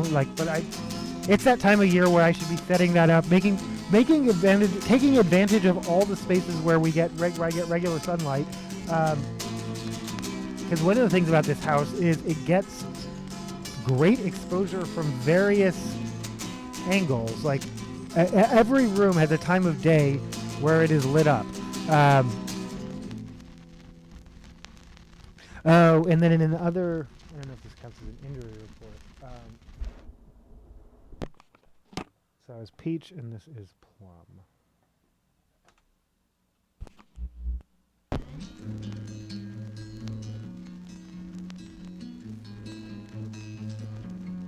I've let go of a pit from a plum, unwashed fingers from the window of your truck, 16 miles south of town. We don't talk. Yeah, no. And in the injury report, I thought I thought all my tabs had disappeared, and I genuinely panicked. Like I actually was like, am I gonna have to go to the hospital? And then I was like, I was talking myself down, and then I actually figured it out, and my tabs hadn't gone away. But that. My reaction to and I tend to keep lots of tabs open, and I have an organizational system. And I always, like, one of the first things with any device is to make sure that it's like close out inactive tabs. Never. Not 6 months, not 3 months. Never. I will let you know if I ever want to close out a tab, but probably not. In the carpet I can smell rotting fish when the shadow overtakes us and the seagulls dive in hundreds and the vultures blocking out the sun.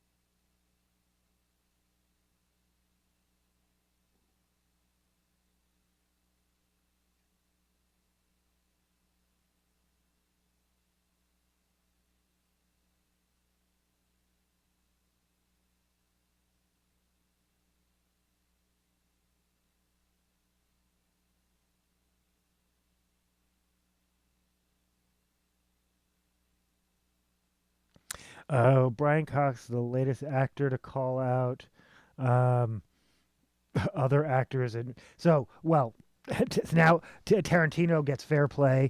He said when you're in a Tarantino movie, it's a Tarantino movie. I don't want to do that. He called out Margot Robbie for her apparent Australian accent in Wuthering Heights. And he said Mark Strong's method acting is annoying, but he's previously said that. Yeah, he knows. He said, like, my wife said, I'm gonna get myself into trouble, but I'm gonna keep talking. So that's a choice.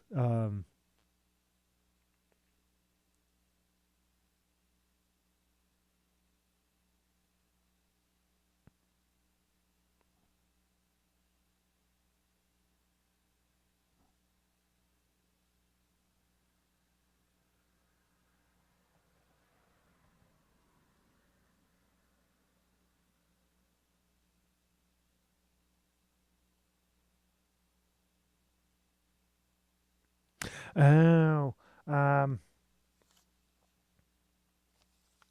yeah, we'll do snack attack, and then I mean this episode we did it. It's pretty good. That's yeah.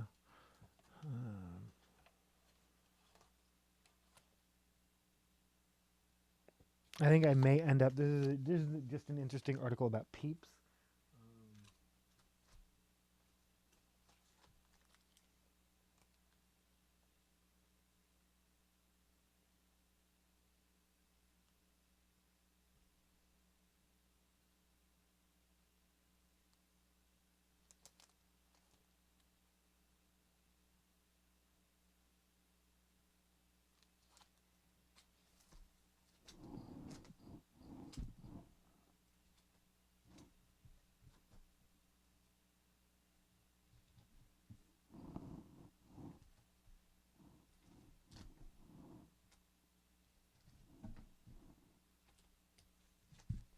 This Reviver was, let me see, what am I playing?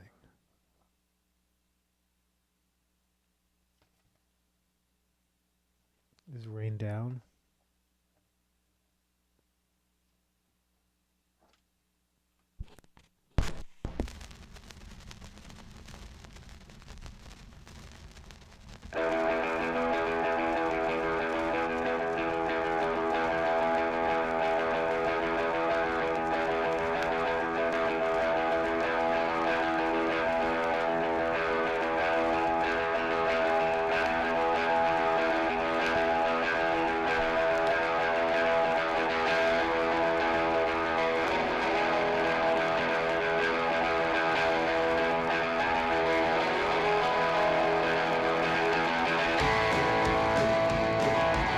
This is yeah, like I said, there's a Fortune magazine article about Peeps written by Katharina Giolino.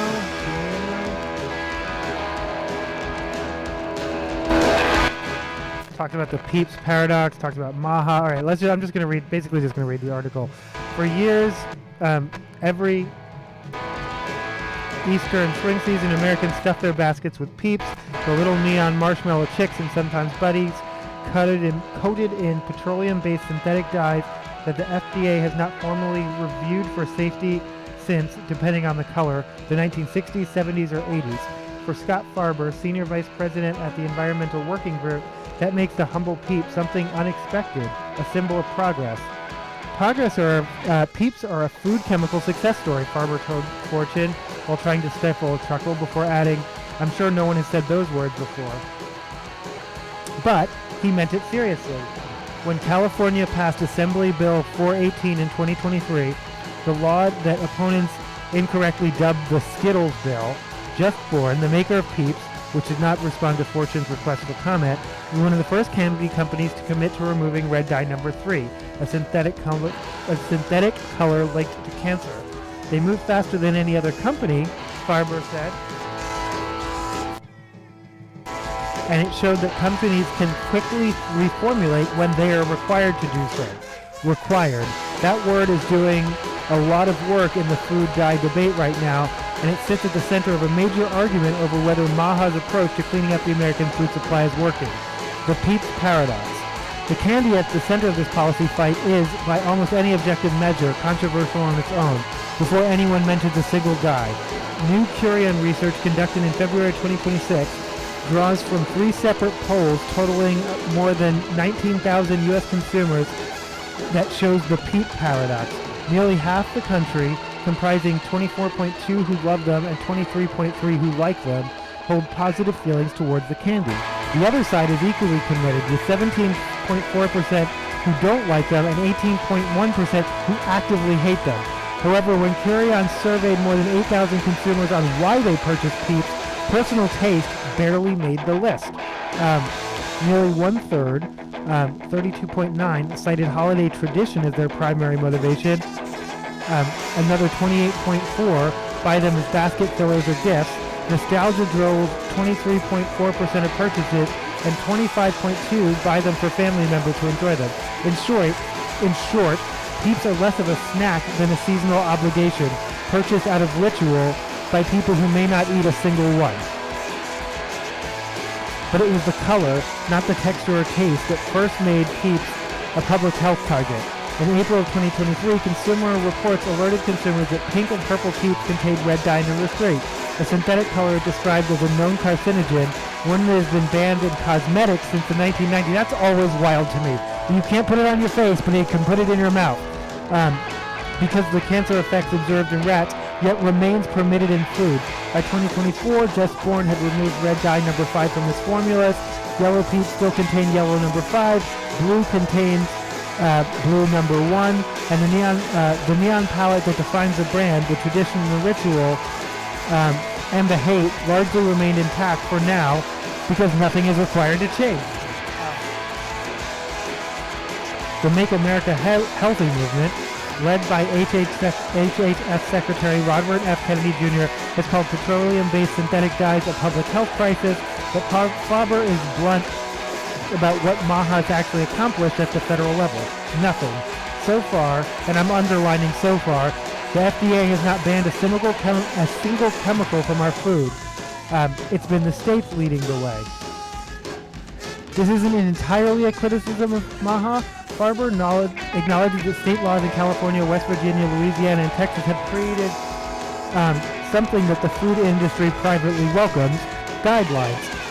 Food industry leaders are celebrating because someone has finally established a floor, he said. Companies aren't going to create two versions of food, one for West Virginia and one for the rest of us, in part because other states are going to follow suit. Without a floor, he argued, it's a race to the bottom. Kellogg's won't voluntarily drop synthetic colors as long as General Mills still uses them, for example.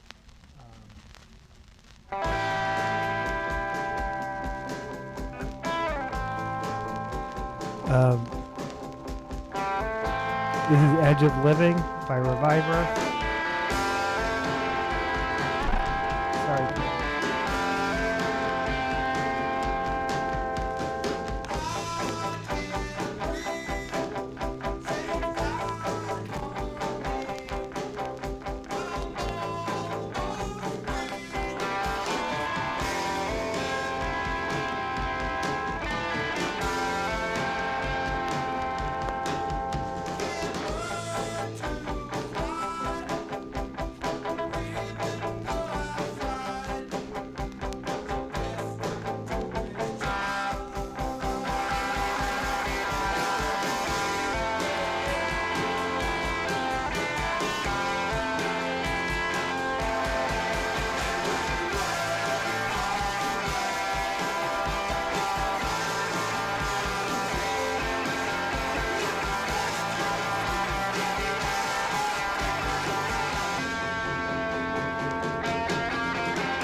This is Anti-Scene with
The deeper problem in Farber's view is structural. The FDA has been asleep at the switch for many decades, and they've allowed a vast majority of new food chemicals to enter commerce without being reviewed for safety, and they rarely, if ever, review the chemicals we're eating.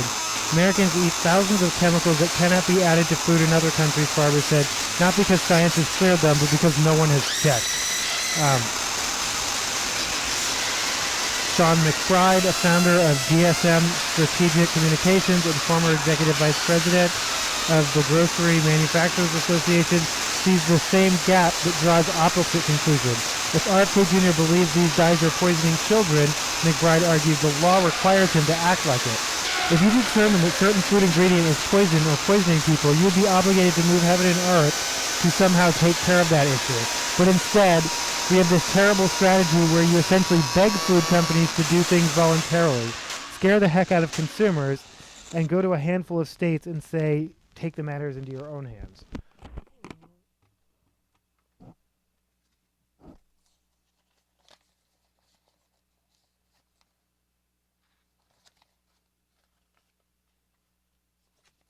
I don't think I've ever, What's that? Is it just a one-pager, or is it? No, it is. It does. Have I not ever seen this before? Like this insert? I don't know if I've ever realized it's got. Oh, that's the back. Okay. So interesting. Wait, that's just a one-pager. Okay, that's alrighty.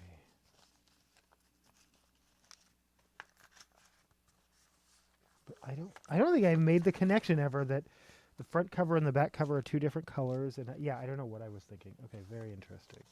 Sort of, not really. You're like, no, it's not. Fair enough.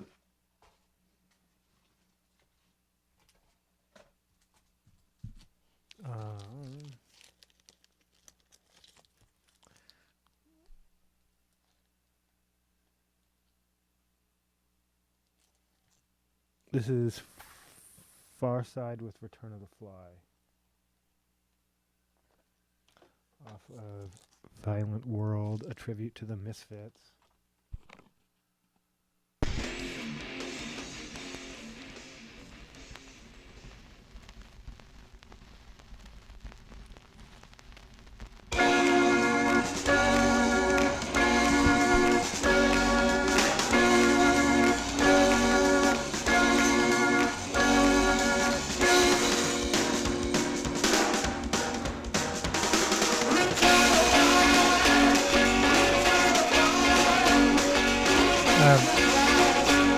And what you've done is created anarchy. The contradiction he keeps returning to, the FDA has deemed those dyes safe, and Kennedy is overriding his own agency's standing guidance without changing a single rule. The agency says they're safe. You're saying it's not. What's a person to do?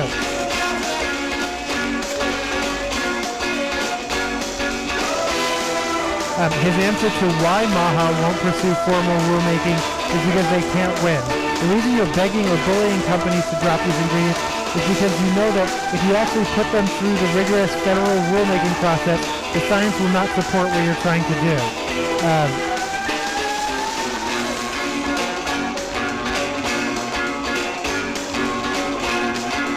He referenced the post-Chevron era when the Supreme Court no longer defers to agency expertise in regulatory disputes, meaning any formal guide ban could immediately be challenged and likely struck down. The court, he noticed, have already put temporary injunctions in both West Virginia's guide ban and Texas's ultra-processed food labeling bill, with rulings harsh enough that likely mean neither law will survive. States are moving anyway. Jennifer Pomerantz, a public health law professor at NYU.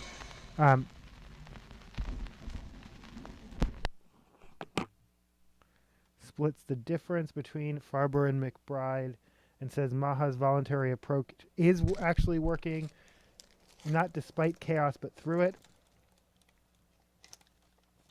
Kennedy has just proposed voluntary changes, and the states are the ones actually implementing bans, she told Fortune. It's kind of great because it's bipartisan, and it's already happening in many states.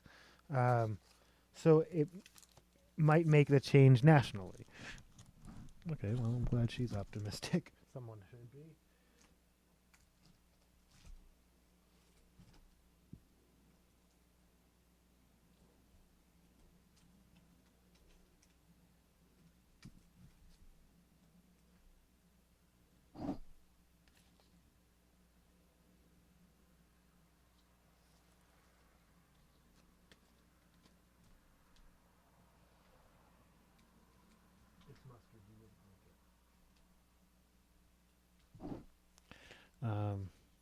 This is Down by Marion Hill.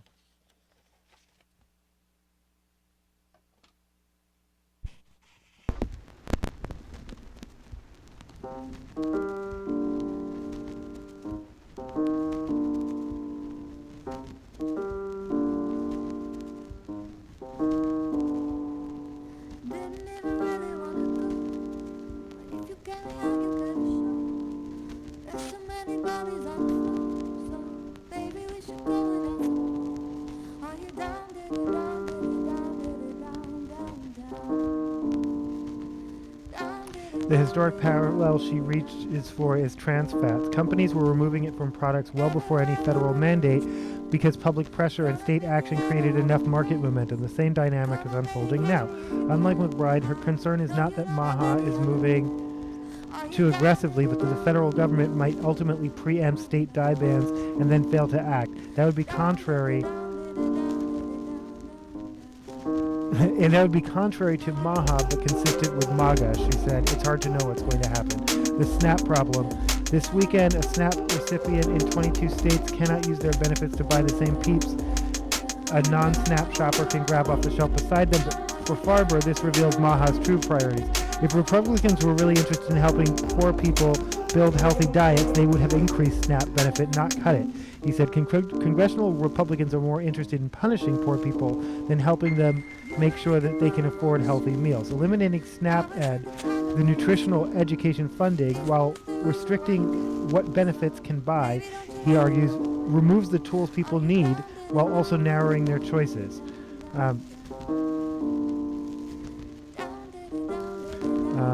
McBride focuses on practical failure. Retailers in waiver states are going crazy, he said. They can't tag products, can't determine what counts as soda or candy, and some state legislatures are now scrambling to write new bills just to define terms. What possible good does banning these items actually do? It's a shift at the checkout. A SNAP recipient just moves them out of the EBT part and pays for them in cash. He points to Chile, where a decade of junk food taxes and black label warnings changed the market basket. Consumers bought 8% less of the targeted product, but childhood obesity went up 30% anyway. You can prove that you can change the market basket, but you haven't changed public health, so what are you doing? People are forgetting history, Pomerantz said. Initially, Democrats used to propose these kinds of SNAP restrictions. He's making that up. That's just not true. But, and then there were both Republican and Democrat states who proposed them. No, almost all restriction on public benefits have always come from Republicans. Like that doesn't even and they very openly accuse Democrats of giving away free money without ever having any restrictions. So what you're suggesting just doesn't make sense. Unless those first laws were by Democrats at the pressure of Republicans, but that's something different. I don't know what you're remembering or what you're suggesting, and I'm somewhat skeptical as to whether you actually believe that, or you're just trying to. You understand? You know that you are the middle, the centrist voice for this article, and you understand the assignment.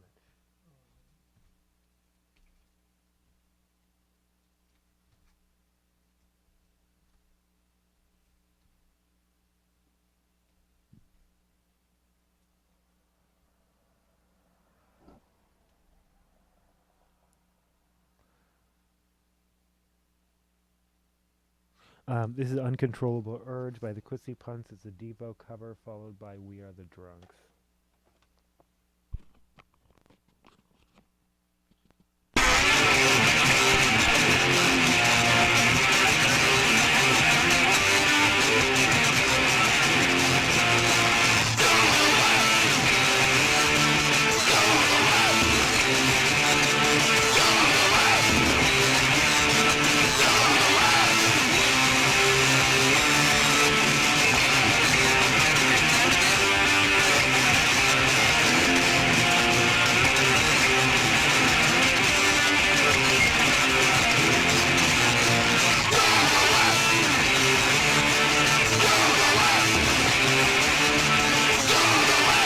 Yeah, no, this is well, yeah.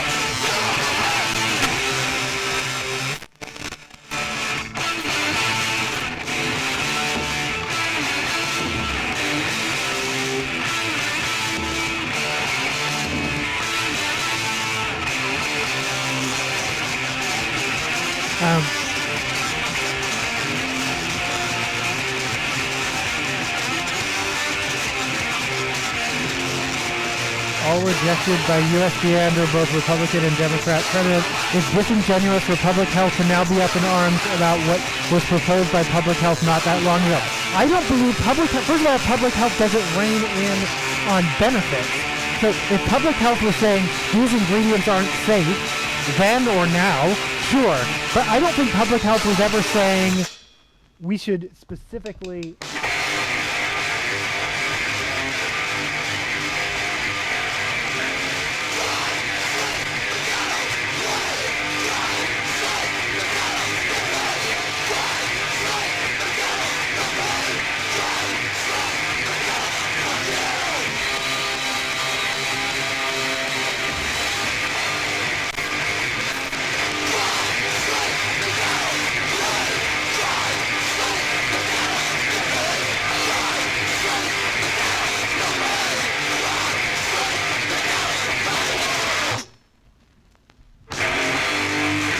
Alright, this is Uncontrollable Urge. That was Tour. Before that, The List.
She drew the line at candy and sugary beverages. There is no association of health benefits with any of those products, but said expanding restrictions further into snacks or prepared food crosses into different territory. I think a kid deserves a birthday cake. Again, though, if it's a poor kid, then the government gets to decide whether they deserve birthday cake or not. If it's a rich kid, then their parents get to decide. Like, it's...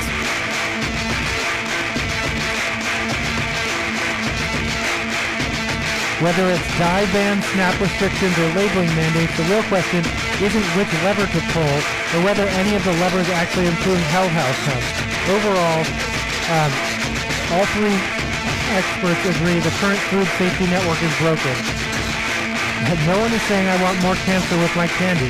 This is a question of whether things should be safe are safe, and unfortunately, many of the chemicals we eat are either unsafe or have never been reviewed for safety by someone we can all trust.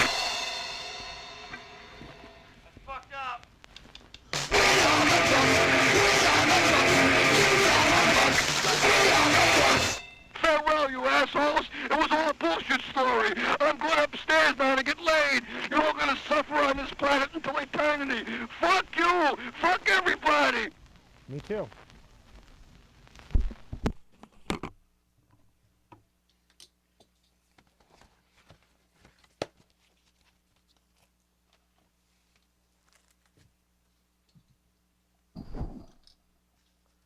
This is the fabulous Downey Brothers with um,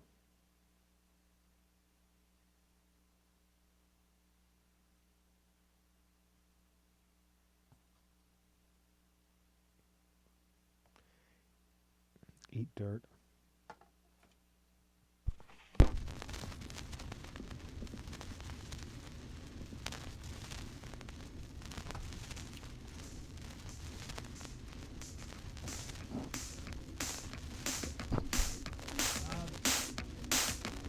This is like the opposite of shrinkflation. I don't know how to describe this.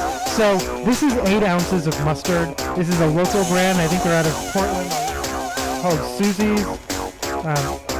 Hey there, man. What you doing, man? I don't really like the way you're talking to me, man. Hey there, man. What you doing, man? I don't really like the way you're talking to me, man.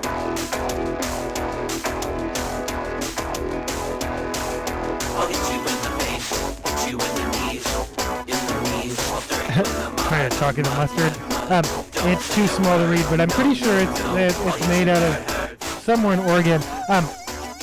Anyway, that is a standard sized jar of mustard. I mean, if you think about like with Grey Poupon, 8 ounces is fine, but I am so used to like this size, which is 20 ounces, that I was like, that's tiny. But again, these are 2 different brands. This isn't shrinkflation. This is just, my mind has been, mustard has been oversized over the course of the last decade or so, so I'm used to these larger jars now. I mean, I'm sure you can buy, I bet you can buy Safeway Select, Signature Select in this size as well. Fuck you, man. I don't really like the way you're talking to me, man. Fuck you, man. Yes, we can. I'm a man. You're a man. During National Library Week, I will shout out, this is something I checked out at the library. It's called The Trip. It's a series of 4 films starring Rob Brydon and Steve Coogan. I'm currently watching Italy. Basically, a lot of it is just them riffing and doing impressions. They do De Niro a lot. They revisit the Dr. No visit. No, Mr. Bond, I expect you to die. Humphrey Bogart.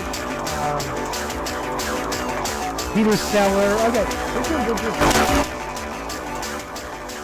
Apparently, Humphrey Bogart was in a car accident. I'm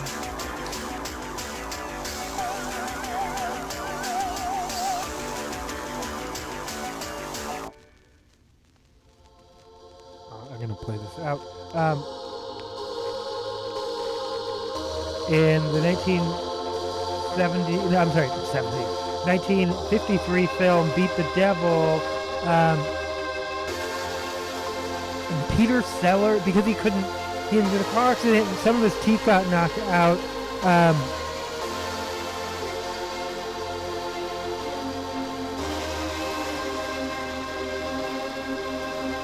And a young Peter Sellers dubbed some of his lines. Was it Hitchcock? No, I think it was. No, I'm sorry. I'm getting my movie trivia confused. This also came from The Trip. Apparently, Tippi Hedren was promised in The Birds that they would use mechanical birds. They said $200,000 in mechanical birds, but they looked really fake. So in the end, they used real birds, and she ended up getting scratched and pecked and covered in excrement and traumatized.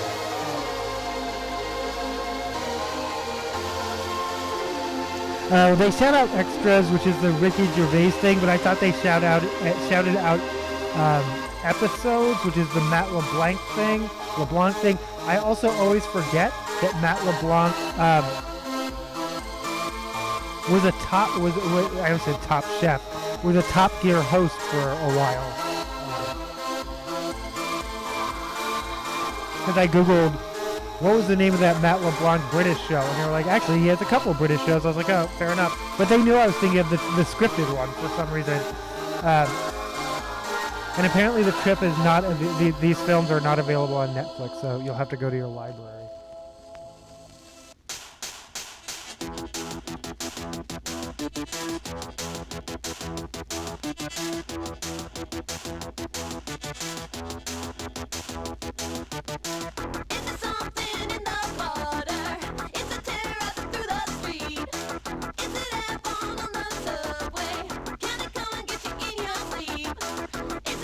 Excuse me. Sorry.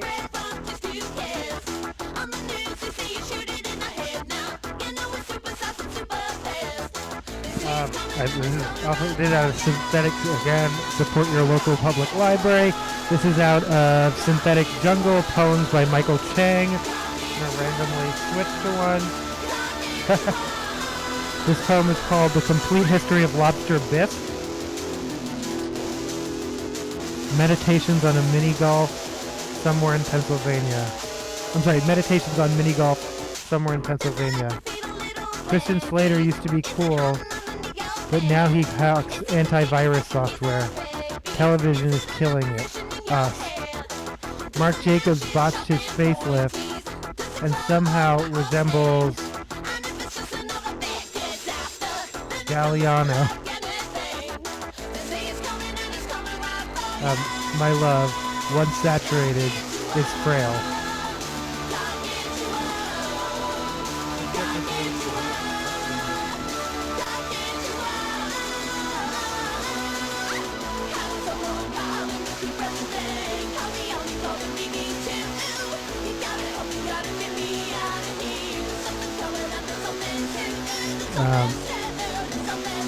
My love, once saturated, is frail.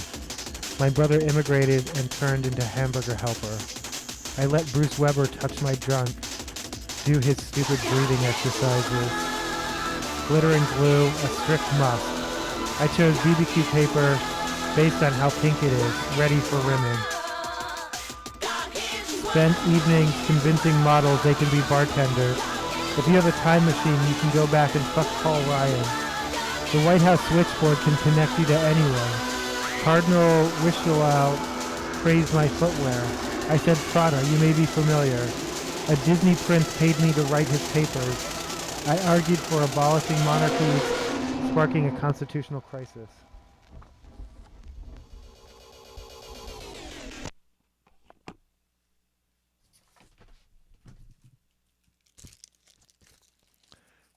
That was Eat Dirt, DDDD, PPPP, Gargantua, and the beginning of Arms.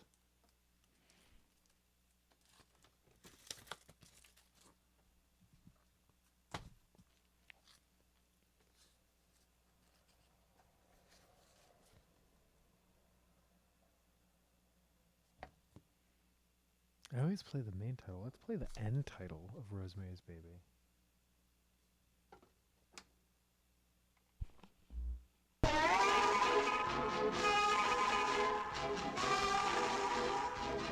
This is What Have You Done, followed by end title.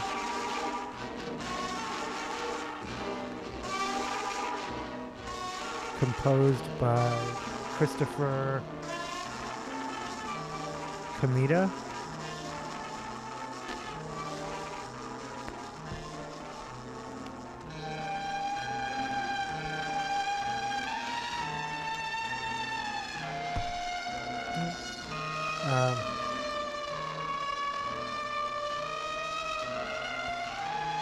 We'll let whatever Leo wants, Leo gets. GETZ.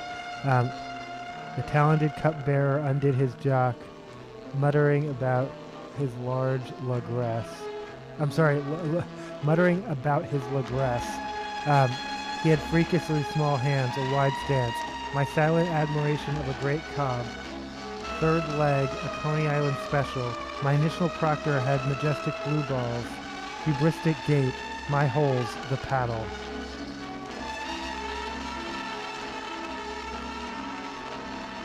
This one's called Teacher's Pet.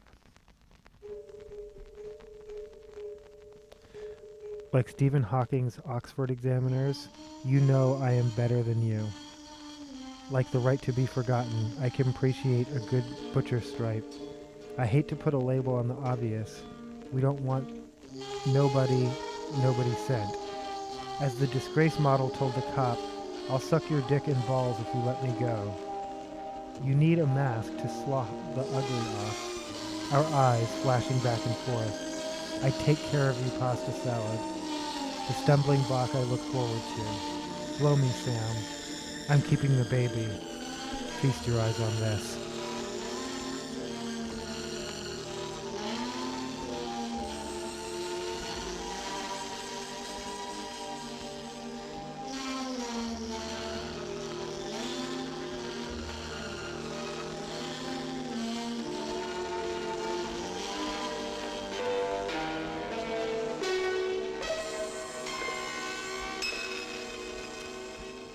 Thanks for listening. Thanks for watching. Thanks for being you. Oh, I can't end the episode because my keyboard is... Oh, it's doing that thing. There we go.